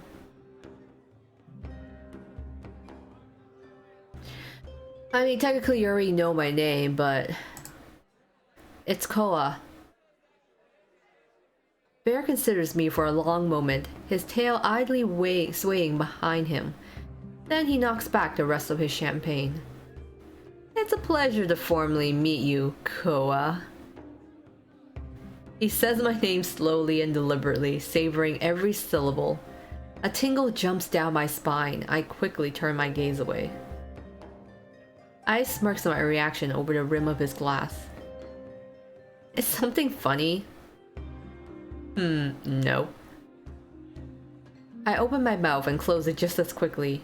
They want me to react, goading me into another ridiculous game.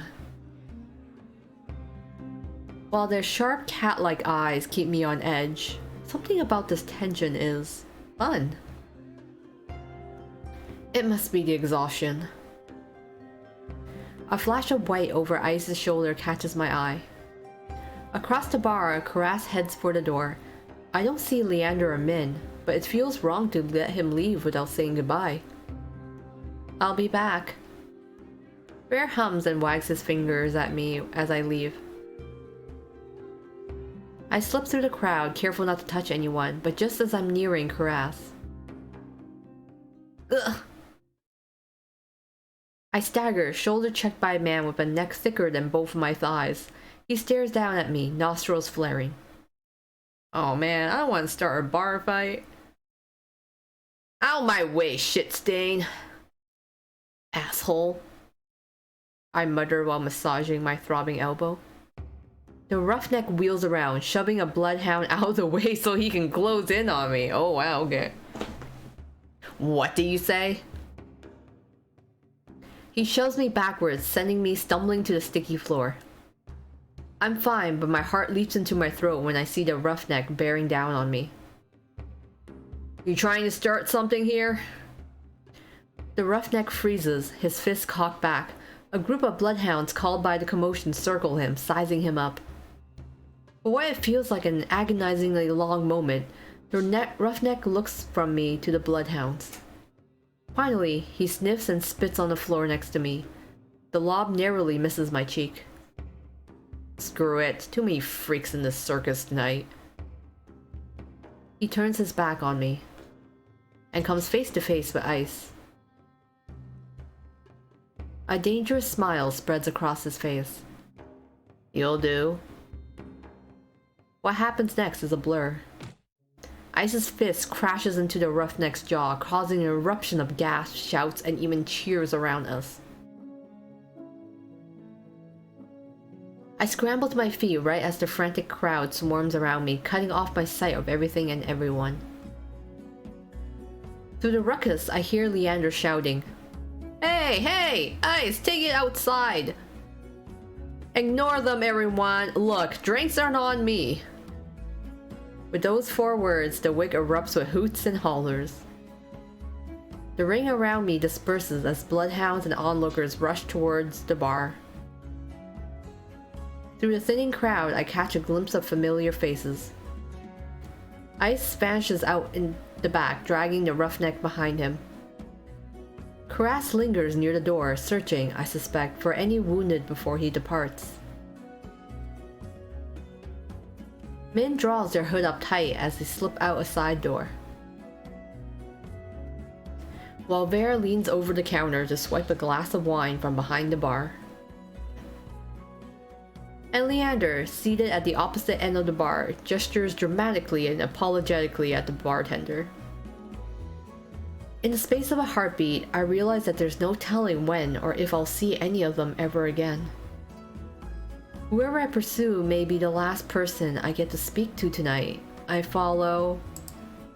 Oh, do we get to make several choices here then and see? Okay.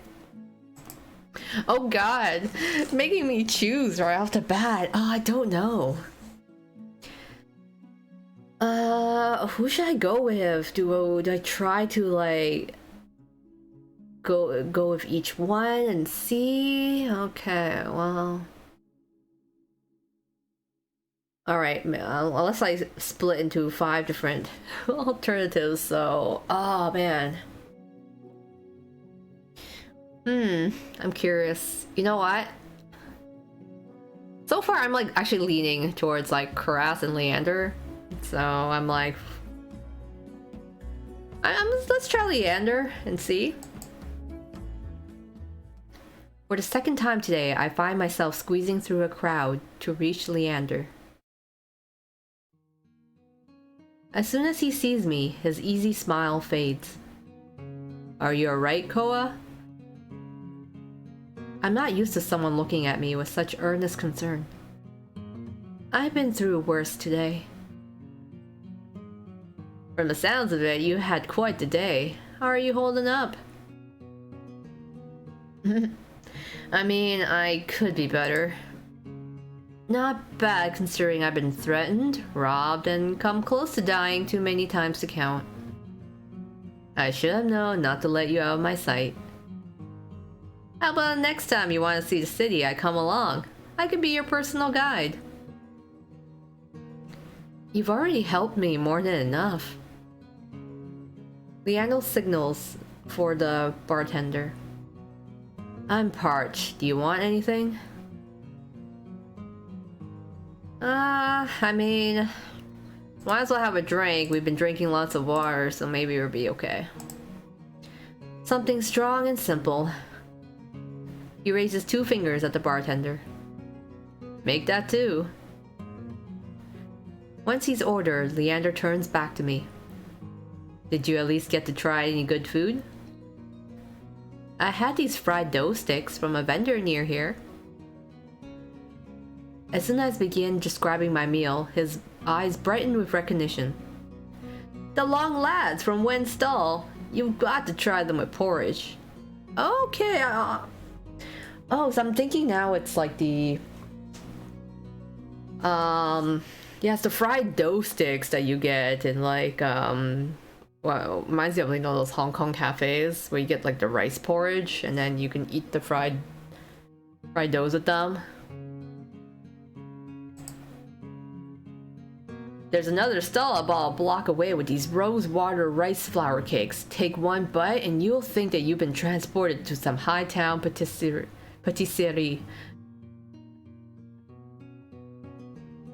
Then bam! You open your eyes and it's the same trash-lined street as always. When he laughs, his hair falls over his eyes. He shakes his head and pushes it back. I love how this is like the second time to describe how his hair falls over his face. Like, I was imagining this is some sort of shoujo manga or like, you know, romance movie. He's constantly just like, you know, just taking his hand and just brushing it back, doing like the, like, I don't know, what do you call that? Like the handsome, like, swish of his hair. I'll show you sometime, if you decide to stick around Lowtown, that is. The Eridia Leander describes is far different from the one I've experienced, but if you live anywhere long enough, I suppose it becomes home. It seems like I'll be here a while. Maybe I'll take you up on that. The bartender returns with a pair of glasses and pushes them our way. Cheers.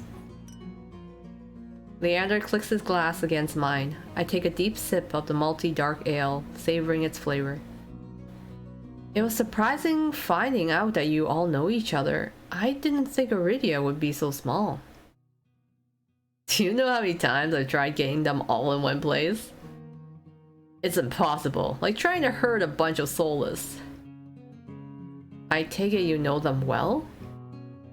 Depends. Was there anyone you're curious about in particular? Oh wow, okay, now who can I guess ask about all the other guys?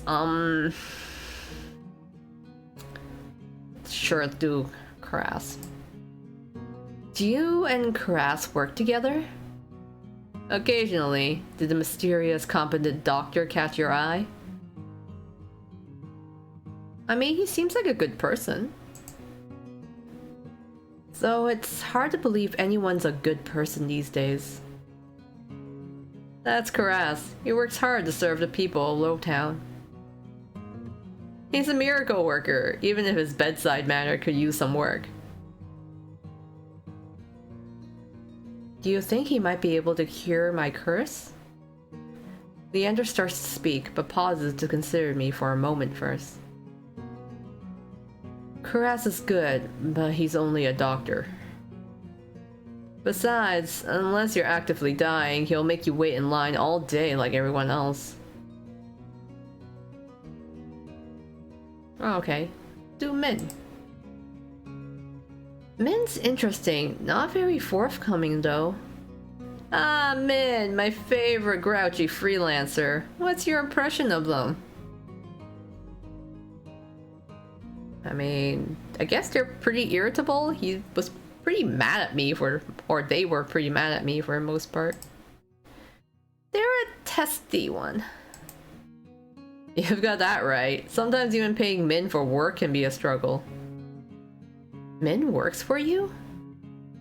Contract only. Min refuses to join the Bloodhounds, but they take jobs from me often enough to qualify. Just don't ever call them a Bloodhound, okay? I'll get an earful.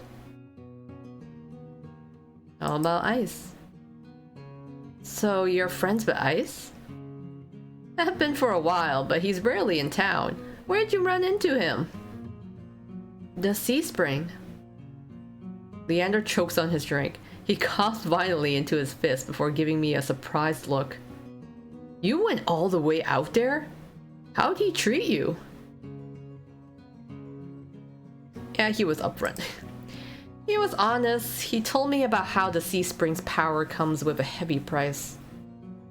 Losing your mind, becoming one of his funny, brainless pets.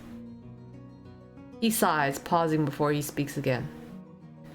Does that sound worth it to you, Koa? The only pets he has are soulless. Yeah, I know. I didn't mean it like that. Ice has my respect and takes care of his own. For a moment, Leander stares deep into the bottom of his glass. When he looks up again, the circles under his eyes seem even deeper than usual. All those red-eyed minions creep me out. Can we talk about someone else? And this last one is Ver. What do you know about Ver? Or Veer? Leander shakes his head slowly, his expression grave. Is it Ver or Veer? Now I'm confused. Veer, a living example of the Cenobium's cruelty. Most days they keep him on a short leash. I'm surprised you ran into him. So, tell me, what'd you make of him? I guess I kind of want to know more his story. This guy feels like he's got a lot of like backstory to him. I want to know more about him. Wouldn't we all? He's mysterious, and not just because the Cenobium keeps him locked up. The way they treat him is just not right. Do you know why he's a prisoner? Nobody knows. He's been in prison for as long as anyone remembers. But whatever he did must have been awful considering the punishment. He's charming, but like any monster, he's dangerous. If you ever see him out hunting, you'll know what I mean. Leander swirls his glass, choosing his next words carefully. Don't fall for his looks. He'll rip your throat out for fun. That about covers it. Aren't you tired of standing? Let's find you somewhere to sit. I thought we were sitting at the bar drinking. No? Okay. Leander pushes away from the bar, beckoning me to follow him. He leads me to a small booth hidden in the nook of the bar. A pair of bloodhounds notice him and immediately leap to their feet, offering their seats to us. As I slide into the booth, a web of graffiti scratched into the booth's tabletop catches my eye. The deepest grooves form the outline of the dog from Leander's posters. Dozens of roughly etched names surrounding the drawing, some fresh, some well-worn. What is all this? It's a tradition. Whenever someone joins the Bloodhounds, they have a drink with us, and then they carve in their initials. The barkeeper must love that. After the first year, she finally started charging me extra for damages. Oh boy. 2 years and countless drinks later, she added her own name. You're not planning on recruiting me, are you? He quickly shakes his head. Not yet. You need time to think about your own path. Do you know what you're going to try next? The question gives me pause. I take my hands out from under my cloak and rest them on the table. Do you think you can help me? Of course, we can find answers together. Leander starts to reach for me, as though meaning to take my hand before stopping himself. His eyes flicker to mine. I won't fail you, Koa. And if you ever need a taste of normalcy, I'll always be here for you. I like his blush spray a lot. I think I'm a real big sucker for like guys with blush sprays in general, so I'm being a little biased here. I think that's why. My chest tightens at the memory of touching him. Even now? Leander swallows. The table groans under his elbows as he leans forward. The booth is so narrow that he completely blocks my view of the bar counter. It's almost as though Leander and I are completely alone. Oh, whoops. I went backwards a bit there. If is what you want. How did it make you feel? It was warm? Exciting? I don't know how to describe it. Leander rests his right hand on the table. He looks at me, smiling when I place my hand in his. Slowly, he begins unwinding the bandages, stopping every so often to glance at me. As my skin becomes visible, I cast a nervous glance around the bar. But as far as I can see, no one is paying us any attention. Leander squeezes my hand gently. No one will notice. He pulls back, raising his hand to his mouth so he can tug his glove off with his teeth. The muscles in his forearms tighten as he flexes his fingers. Our eyes meet and Leander offers his hand again. There you go, hand holding on demand. Well, hand holding, touching, without gloves on once again. Scandalous. A lump forms in my throat. I'm certain Leander sees it in my face, the flicker of desperation. His voice lowers to a whisper. Anything you want, Koa. Oh. This is that's not good for my heart.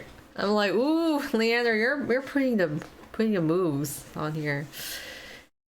I don't know if it's okay to touch his face or like it's only his hand. I don't know. Should we try it? Let's go try it while we're here. Let's go for it. Let's touch his face.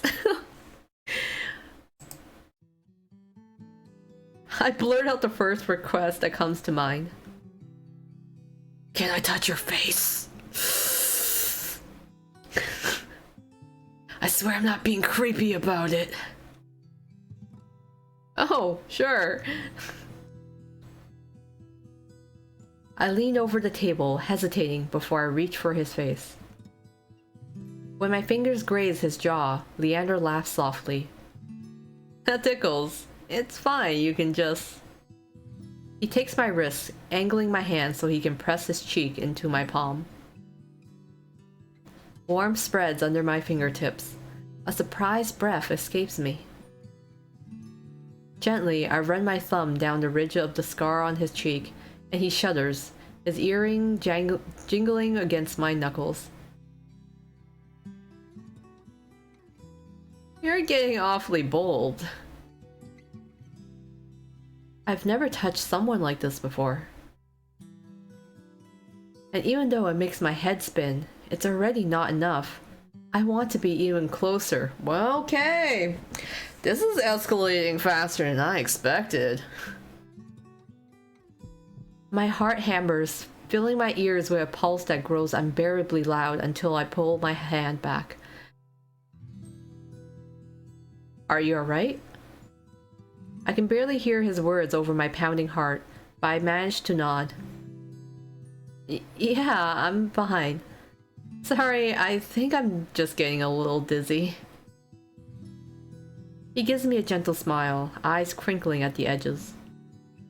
You've had a long day. You deserve some rest. Luckily, your room is just upstairs. Want me to walk you back? I shake my head and begin wrapping my hand back up. With each deep breath, my head feels more clear. I'm fine, but thanks for, well, everything.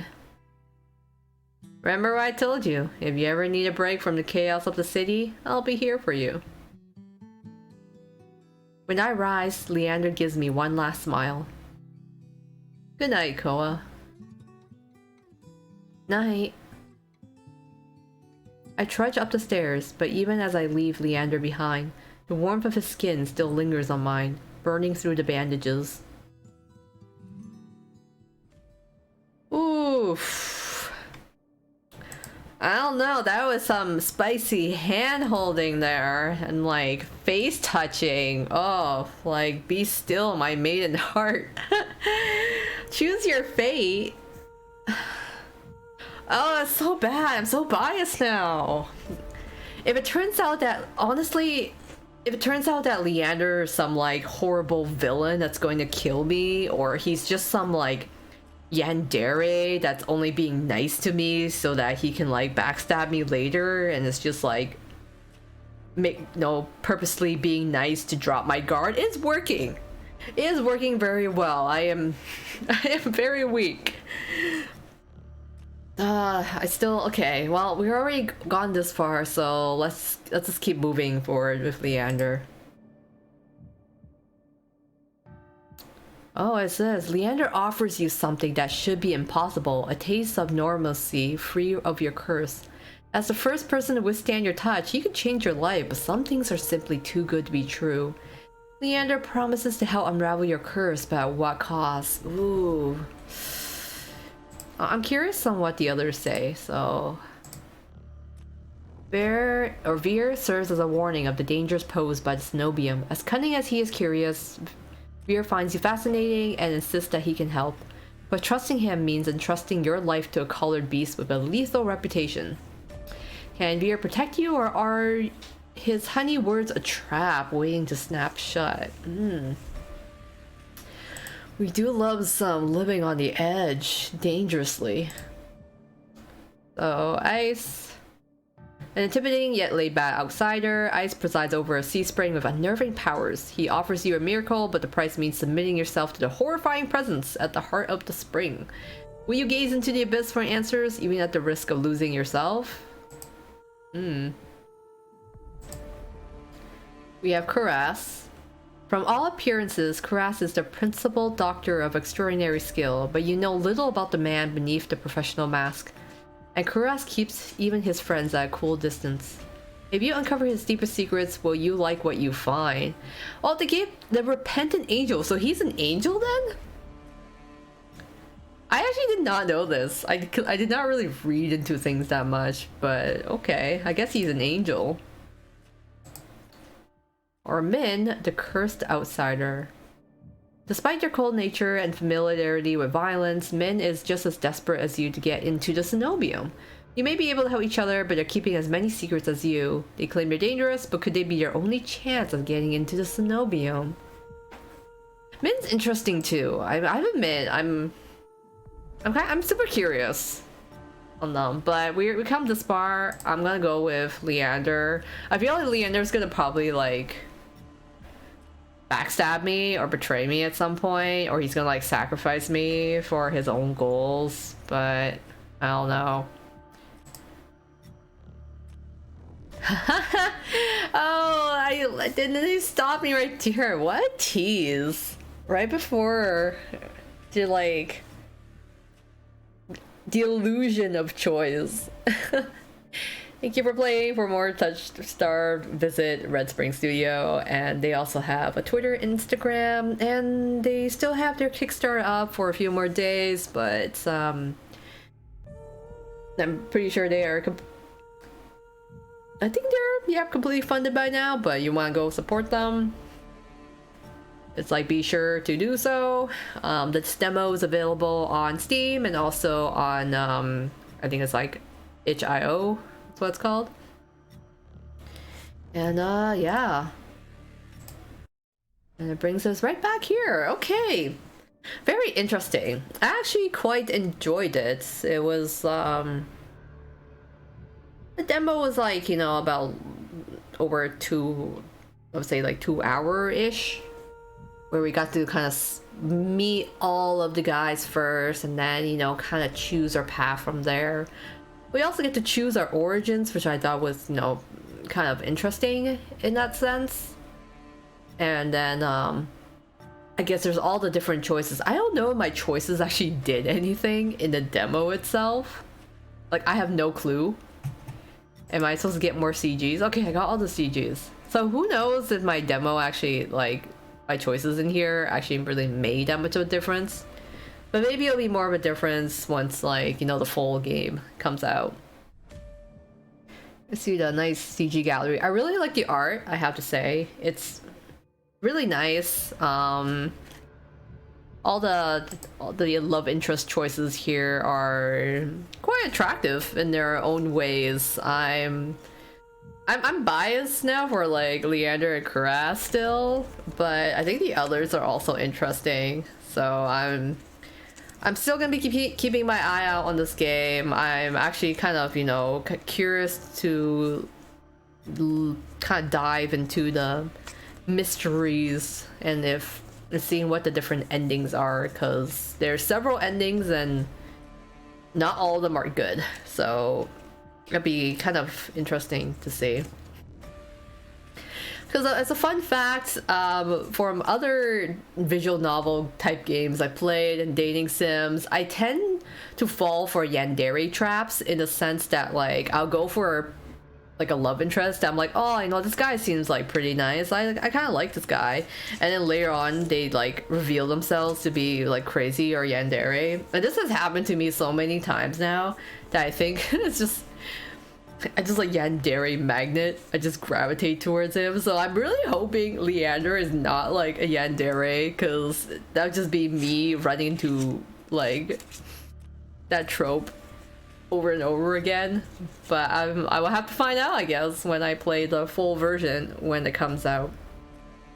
So anyways, thank you all for watching this playthrough. I hope you enjoyed. I didn't know if this was actually going to be voice acted or not, so it was interesting trying to read, narrate, and like attempt to give a voice to each of the guys. So hopefully I did a decent enough job over there. But let me know, you guys interested in playing this game yourself? Who is the, I guess, love interest you are interested in the most? You have a bias? Who would you go for if you were to pick? And without further ado then, I'll leave it here for now. And yeah, like this video if you enjoyed, and subscribe for potential future playthroughs of other games, aside from all my Twisted Wonderland content. And until next time then, this is Koa Mio clocking out. So goodbye everyone, until next time.